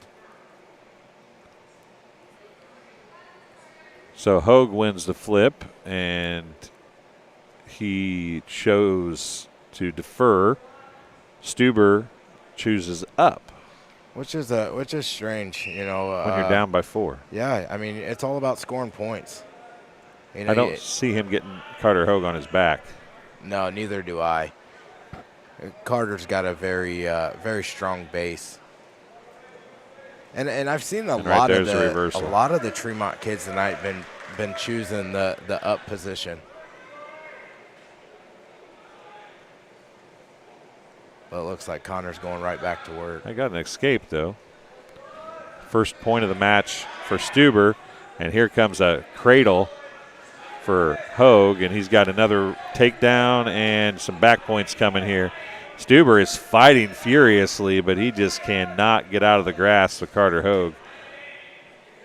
Hogue is still on top. He's lost the cradle, and there's the pin. That was a strange hold. 251.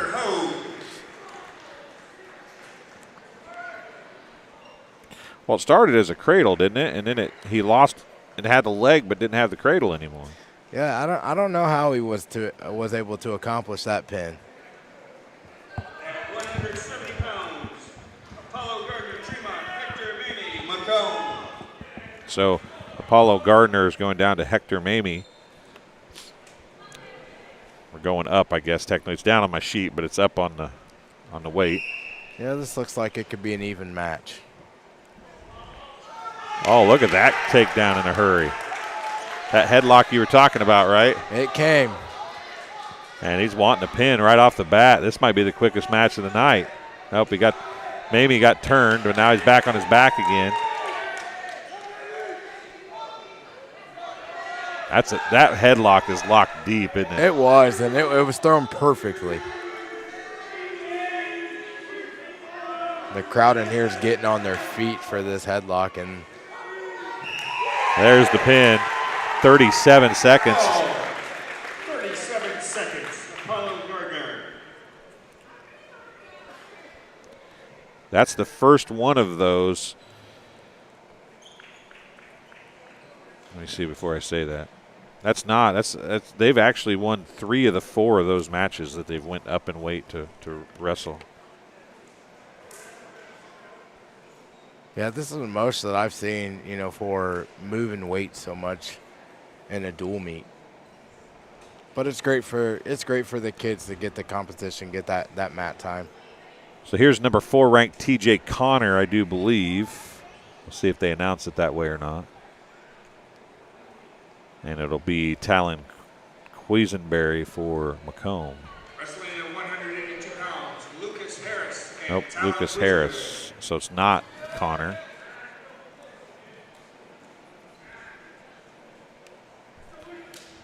At 182.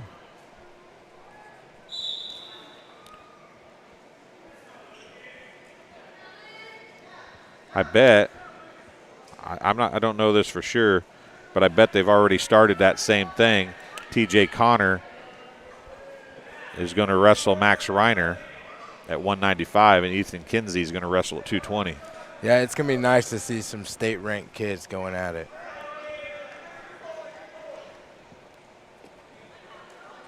Quisenberry, after that throw earlier that got the pin for Mercer County, he's battling back here against Tremont. Yeah, I think when you get the wind knocked out of you, you come back with a little more aggression.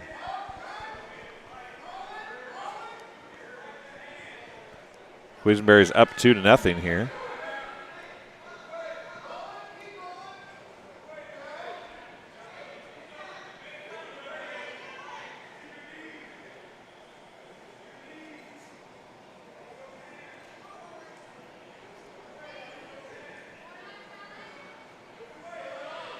Quisenberry's going with the turn. Going to get a pin here. Quisenberry trying to get one. On his back at a pin for Talon Quisenberry. That's a big win there. 1 minute 18 seconds. 1 minute and 18 seconds. Talon Quisenberry gets the pin. That's a big win for Macomb and maybe a bigger win for Talon Quisenberry. 24-36. And really, this one, if this is what I think is going to be. I think this is going to come down to the wire. It's 24-36. Tremont with the lead right now. It's almost like he's just picking wrestlers as they come along here. At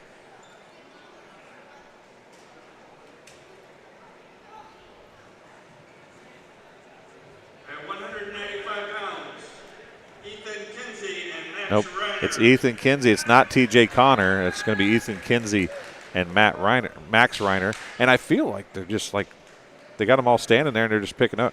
And there is TJ Connor walking off right there, folks, I do believe. And he's not going to wrestle tonight.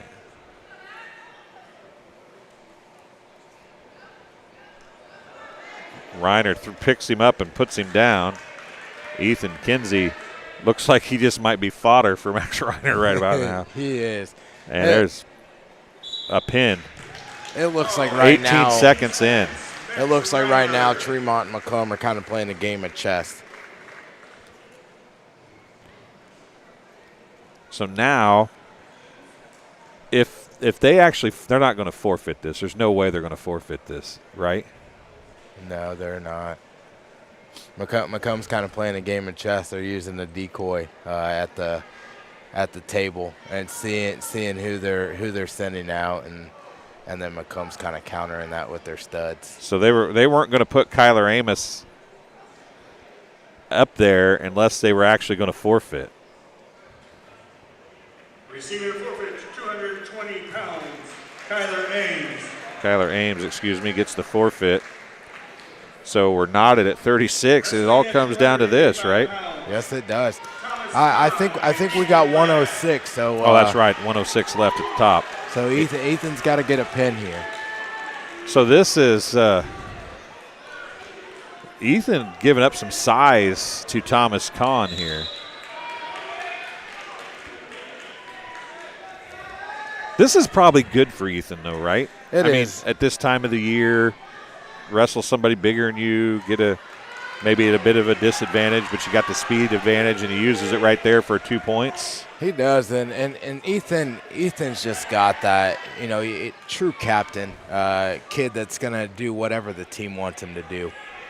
And if that means going up and taking care of that win, Ethan's going to be your guy to do it. Now, Max Reiner and Ethan and Carter Hogue, and those guys went to Fort Madison last week, and a week before last, and I talked to Max last week, and we talked about how it was different over there. They're more aggressive, he thought, in Iowa.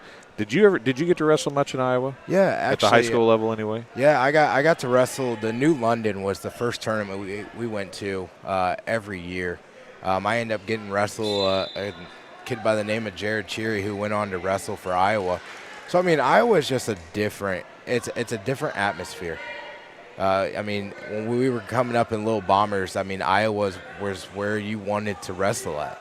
Every weekend we woke up at 4 a.m., getting on the road and going over to Iowa to wrestle.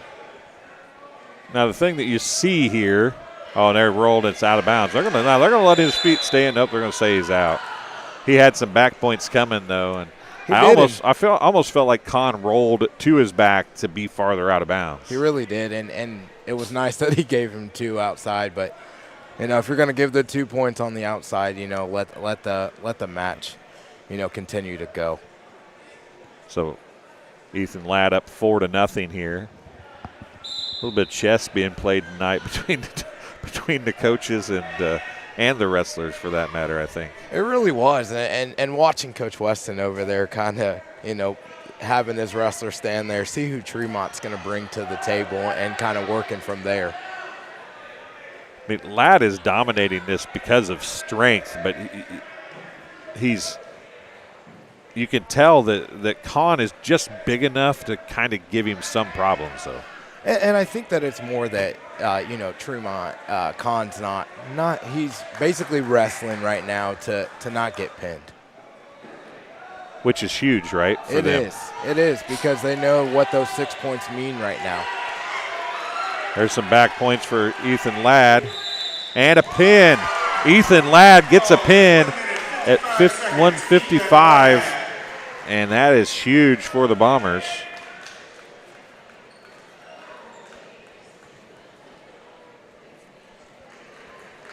The Bombers lead 42-36 now. And this is what we were talking about earlier. This duel is gonna come down. It could very well come down to criteria. Wrestling at 106 pounds, Jaden Neal and Nick Parkins. So Nick Parkins a chance to ice the win here for Macomb, or Jaden Neal a chance to tie it and make it come down to something other than the points on the mat, right? It really could.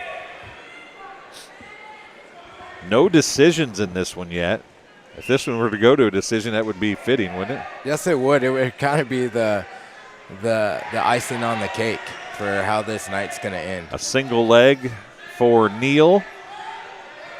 And if Parkins can hold on to this, right, and get it and force a decision and not get pinned, Bombers win. They will. Pin here is huge. We as Macomb, we're really fighting to just lose by a decision. Or, if we win it, we seal the deal.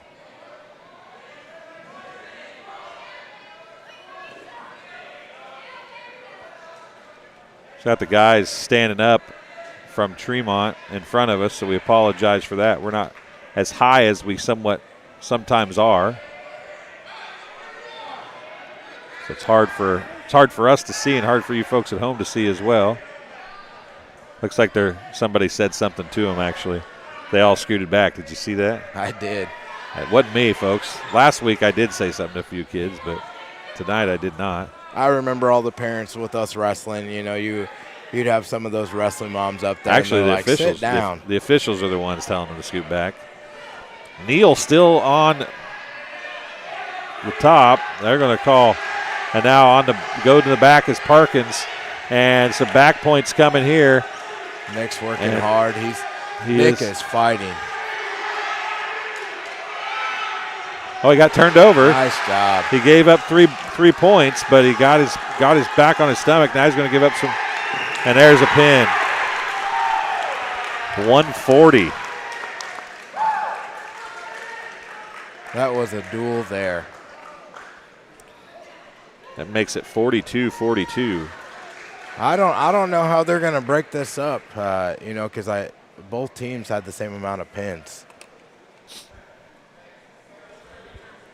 This very well could end in a tie. Well,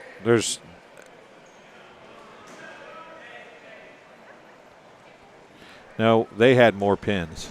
They had 7. Macomb had 6.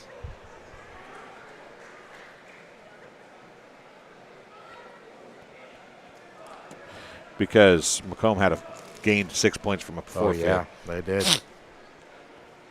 So I don't know how they break it. They're over there talking right now, aren't they? Yeah, they are. Coach Weston's trying to figure it out.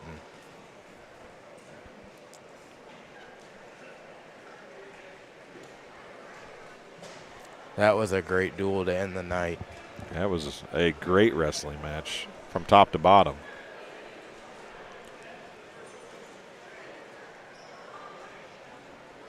And some conversations going on right now. They're talking to Mr. Horrell of the Steve variety.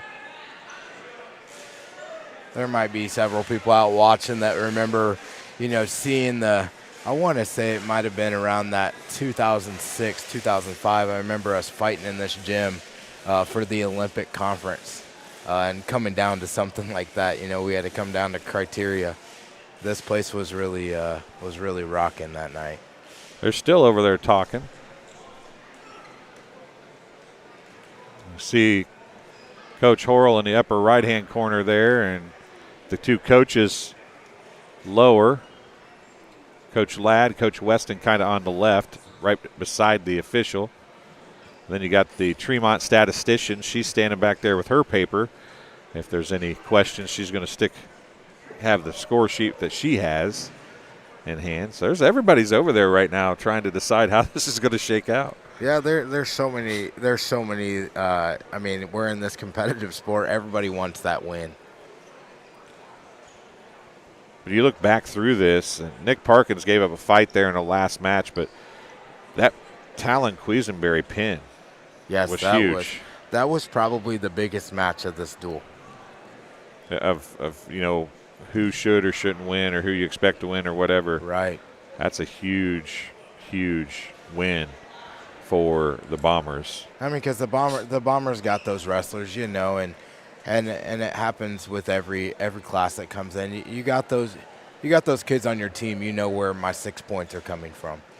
You know where we're getting bonus points. It's those other guys that are filling in that are stepping up and capitalizing on some of those bonus points. They never announced what the results were. I'm guessing since Tremont is clamping that Tremont is going to be the winner. Yeah, I saw some fist pumping and a little excitement. So I'm kind of curious to see who's going to win this.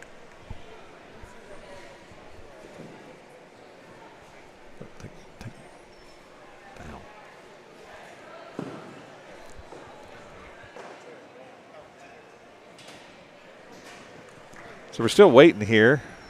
One of the officials is on his phone. He's calling a friend, phoning a friend for a choice now. He might be calling New York. Yeah, he could be wanting a replay of something. Tear it down.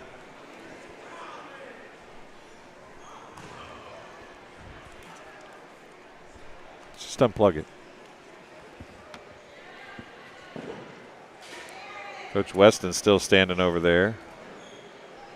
See if we can. You want to run over and find out? I'll go over and find out for you real quick. See if Coach Weston or Coach Ladd want to come talk to us too. Emmett Hall has been here with me, and he's going to run over and see if he can.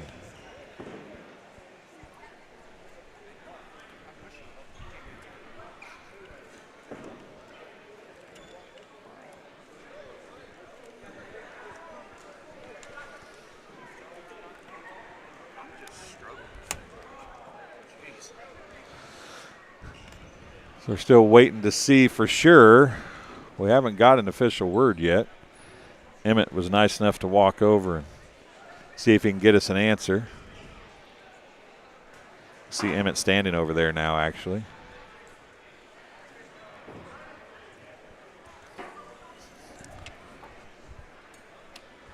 Just leave that there.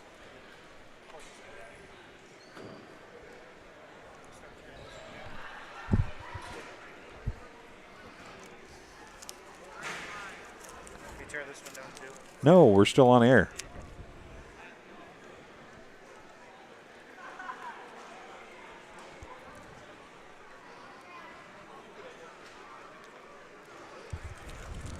We're still waiting. We're going to play a couple commercials here. We'll be back in just a few minutes when we figure out what is going on for sure. At Western Illinois University, leathernecks don't just blend in. Our purple stands out. Our students are innovative, creative, and resilient. At WIU, there's limitless potential, with campuses in Macomb, the Quad Cities, and online. Visit wiu.edu/potential to become a leatherneck and get an education that stands out.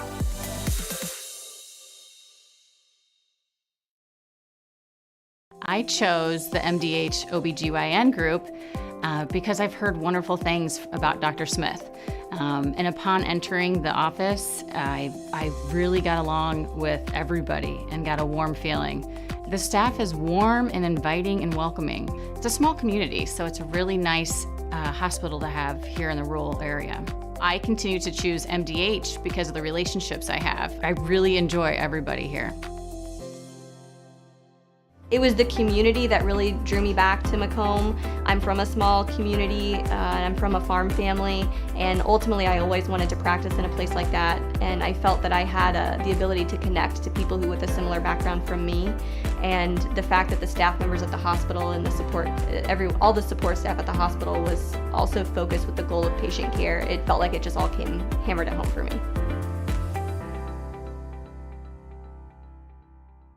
Minimally invasive surgery offers a variety of benefits to the patient. We are now able to offer patients a variety of operations with small incisions rather than big open incisions. The surgeries that we can do now, minimally invasive, include bariatrics, hernia repair, colorectal surgeries, faster recovery, smaller incisions, faster time back to work.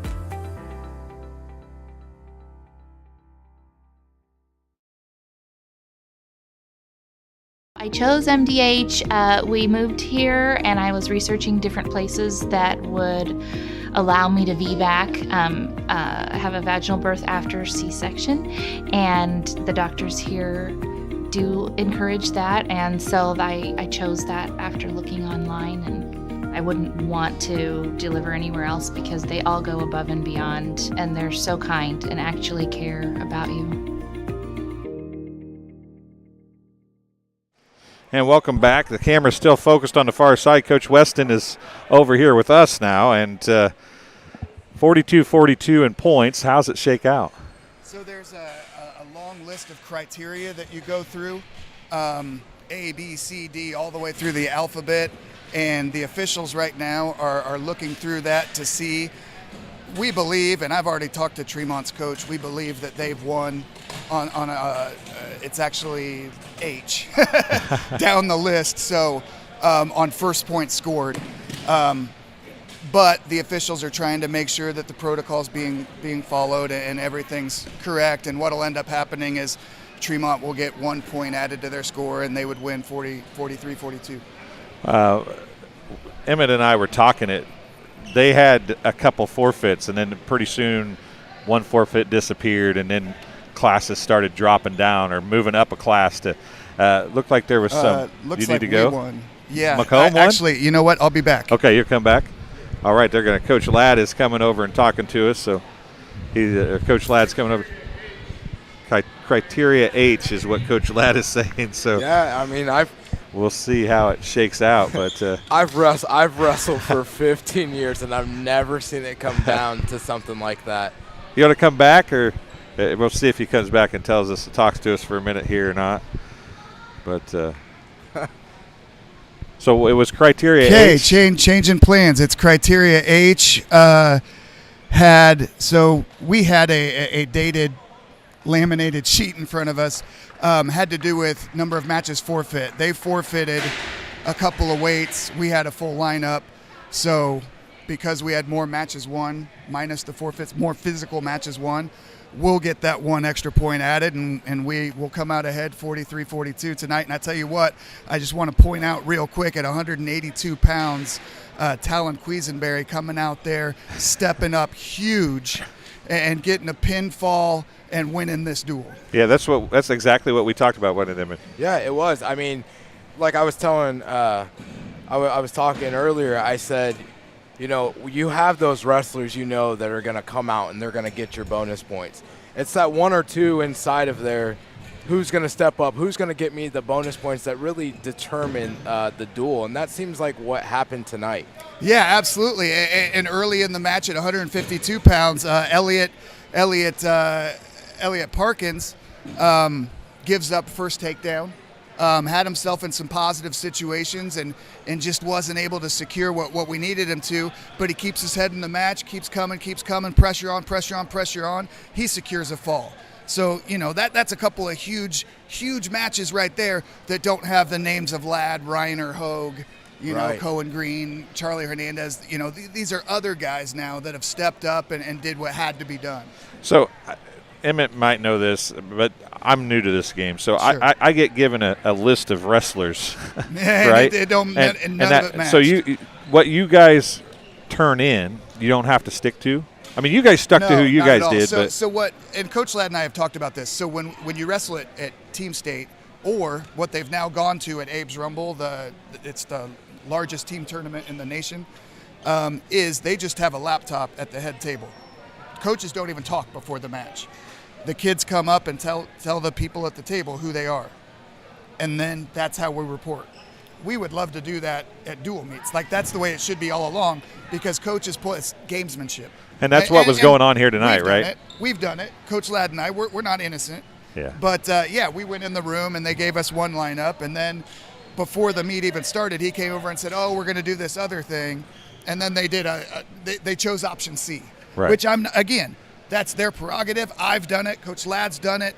That's part of wrestling a dual meet. Really, from what we could tell, they really just added one at 113 and then just kept moving people up to get rid of forfeits that they had initially. Yeah, because Connor Martin wrestled at one, ended up wrestling. I wrote him down over here. Let me see here. No, he didn't. Connor Martin stayed at 13, Yeah, but and then they inserted Peyton Murphy. Yep, and then he stayed here. Yep, This and one stayed then 132 here. is where it started They inserted somebody again. at Chase 32. Chase Stedman won, Chase Stedman, and then they bumped started everybody else Yep, down. that's where it started. But they inserted people to keep from having that. To keep from having forfeits. That's correct. Although they still stuck to the forfeit. They forfeited 220. Yeah, exactly. Which ended up biting them. You know, they tried to. They were going to forfeit to Max. They didn't do that. They have a really solid kid at 82 who wrestled in the earlier match. They didn't put him in, and it cost him the I duel. thought maybe they might try to wrestle him against Max just to. I mean, that would have. But he weighed in at 177, and that's a lot of weight to give up to an elite caliber kid. I understand that.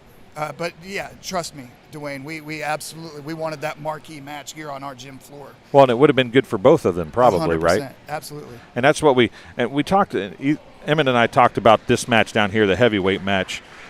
Ethan, this kid was substantially larger than Ethan. Sure. I think Ethan was still stronger than him. Sure. But that kind of a match is probably good for Ethan moving forward, right? It is 100%. As long as nothing happens during a lot it, of the obviously. well, that's the fear, and that's something we always balance. Ethan's a really talented kid. He's in that upper echelon of the 220 class, and when you get a lot of that time, there's big bulky kids that it's very difficult to score on. Well, now if you go and wrestle somebody that's 240, 250, then that helps out a little bit. Now, we were a lot more technical. That young man is a newer wrestler. So in that respect, it's, the reactions aren't the same, but as far as moving that weight, yeah, I think that's going to pay dividends. Yeah, and I mean, you guys have done a phenomenal job this year of really getting your kids to kind of see some of these state-ranked kids. I knew when I was wrestling, you didn't see those state-ranked kids until you were getting to, regional, sectional, state. Being able to see those kids all year round, I mean, that's huge going into the postseason. Yeah, absolutely, 100%. And I think there's two things there, Emmett, is number one, our area has grown substantially as far as that. Team-wise, you may look at a team's results and be like, oh, they're still weak, but they've got 1, 2, 3, 4 kids that are hammers. Right. So those hammers are a little more spread out now. Now, if you go to the Northeast, obviously there's a higher concentration of hammers. But back when in your day, it was all there, and then East. Remember, East was really heavy at that time. Well, now we're starting to get some of that our way, and we do travel. We go and we brought Tremont here. Abe's Rumble is a great opportunity to see those kind of kids. We try and seek it out. That's why we went to Iowa this year. Yeah, I was going to say, how is Fort Madison? How was that did it do what you guys, I mean, I know you had some sickness, you didn't take everybody that you wanted to, but did it do, or does it provide what you thought it was going to provide? Absolutely. So for those 4 kids, it was invaluable.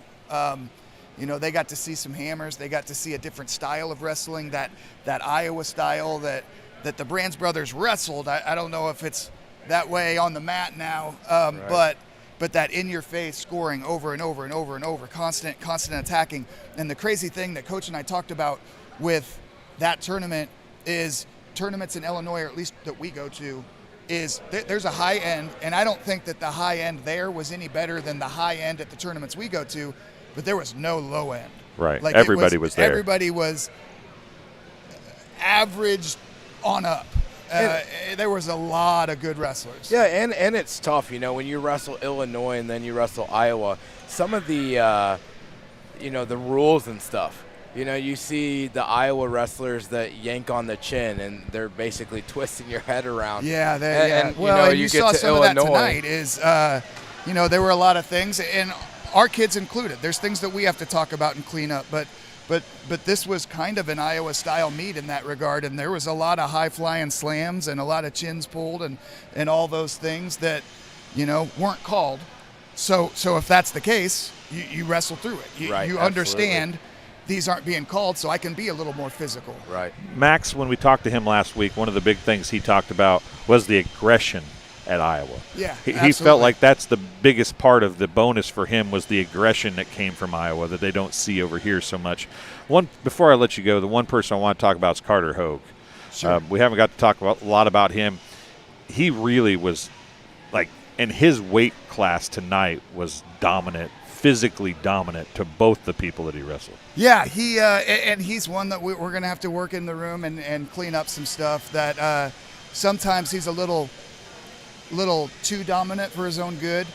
Some of the things tonight could have got us in trouble. We saw the one where he took both hands off and kind of Yeah. And it cost us at Abe's Rumble, honestly. Almost the exact same scenario that you saw here tonight. Got called illegal at Abe's. The young man was unfortunately unable to continue, so we lost that match. That's a 12-point swing. We end up losing the duel. Right. So, but yes, the great thing about Carter is Carter has really been somebody that's got a wide open bag of tricks, and he loves to pull them out, much like Emmett when he wrestled. And at some point, were you a tricky guy? We had to get. I we had moved to at get- 100 miles an hour. we had to get Carter to trust us enough to say, it's okay to wrestle. And then when you need those things, pull them out, because he's trying to do crazy stuff. Hermie! Hermie!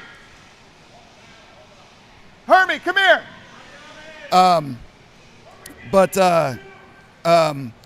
Sometimes it's better to be smarter than flashier. Right. I understand that. Exactly. Hey, but I'll tell you what, Hey. I'd love for you guys to talk to this young man right here real quick. Absolutely. This is Talon Quisenberry. This guy's a linebacker for the JV football team, had a great season, decided, you know what, if I want to be a better football player, I'm going to come out and try this wrestling thing.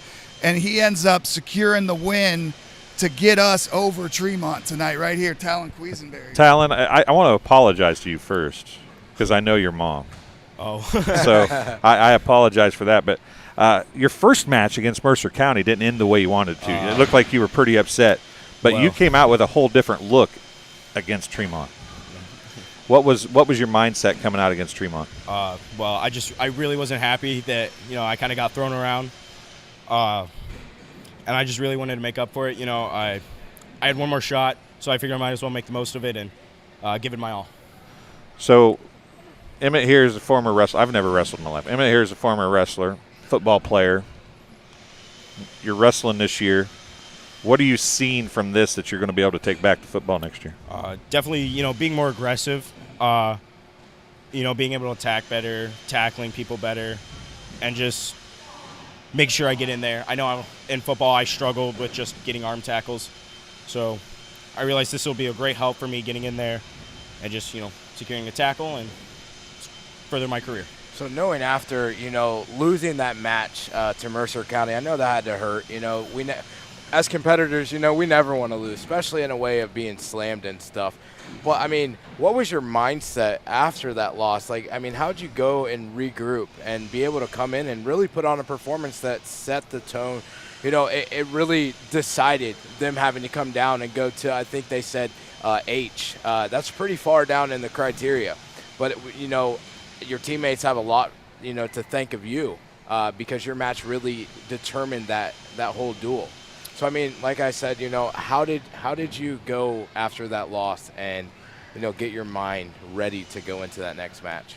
Well, to be honest with you, I was really, nervous, scared, I guess you could say, after that. It really shook me up. It was a hard slam, and, I can't do much about that. But, like I said, I needed to get back into it and just give it my all. And I knew if I could secure a win and go 1-1 tonight, I'll be pleased with myself. And didn't know that it would help the team, but I'm surely grateful that did help. Well, that's one of the things that I think, as Emmett and I were up here talking about it tonight, we were, as each match is a match, and I always think of wrestling as a individual sport. But the farther we got into these matches, the dual win became such a cool. We're like 5 or 6 matches in. This is going to be close, right? It's going to come down to. Has the team aspect of this surprised you at all this year about how your one match can make that much difference and that much excitement in the gym? Oh, yeah. Like I agree with you. I used to always think of wrestling was more of an individual sport. And coming out here and, knowing that my the match that I won, helped us, get the win, not necessarily just me, but it's the whole team. And when we were in, I believe, Abe's, over Christmas break, Charlie Hernandez, if he got pinned, we would have lost our duel against a team. It was a duel tournament, and he got tech fouled, and they only got 5 for that, and we won that duel by 1. So it just really goes to show that it's more of a team sport than I think people realize. Yeah, absolutely. We got the banners hanging up on the wall, and you see, the 2000. What is it? I know 2008 for sure, and I want to say it was probably around the 2002 or something for wrestling. What do you think that this team can do? Going to follow some of the great wrestling teams that we've had. Do you see this team being able to compete at those levels to get to team sectionals and team state? Yeah, I believe that our team will do amazing this year. We got a lot of newcomers out this year, but I feel like, as long as we practice as hard as we can and as hard as we have been, that we can be just as good as any other Macomb team that there has been. It sounds like you that's almost the identical answer that Max Reiner gave me last week when I talked to him. What's it like having an Ethan Ladd and a Max Reiner to learn from this year? You know, it's a huge inspiration. I mean, they're really likable guys. I mean, you've talked to them, it's hard not to like them, and the real inspiration to everyone. I mean, they help us out, they show us what needs to be done, and they're just a great people to be around. Well, Talon, I congratulate you on a huge win. Congratulations on helping your team win tonight, even if it did have to go down to the criteria of H or whatever. Do you even understand what that means? Because I don't understand what that means. Well, seeing how it is really my first year, not entirely. But Okay, I don't feel so bad. You know what? At the end of the day, all that matters is you took the W and your team took the W, and you guys got something to be proud of. That's you knocked right. off a heck of a Tremont team and a team that's coached by a very great college wrestler. So you guys have a lot to be proud of. So get out of here. Sorry, you were about out the door when Coach hollered at you, weren't you? Yeah. You were. So we'll tell your mom I said hi. I will. Congratulations again, and we will see you at the next meet. Thanks, Talon. Have a good Talon night. Puisenberry talking to us for a few minutes there. And Emmett, that'll do it, I guess. Thanks for joining me tonight. I appreciate it. Hopefully we can do it again. Yeah, it was great. I love that I'm able to be a part of this. It was definitely an honor. Being able to give back to the community and have such an impact on this community. So I'm beyond blessed. So thanks. Well, for Emmett Hall, for Grant Hicks, who was running the camera at his first ever wrestling meet, I do believe as well. This is my second for the record. So anyway, thanks for joining us tonight. We greatly appreciate it. You've been watching TSSR Game Time Live as Arnold Brothers Heating and Cooling has brought Bomber Wrestling to TSSR Game Time Live, presented by MDH.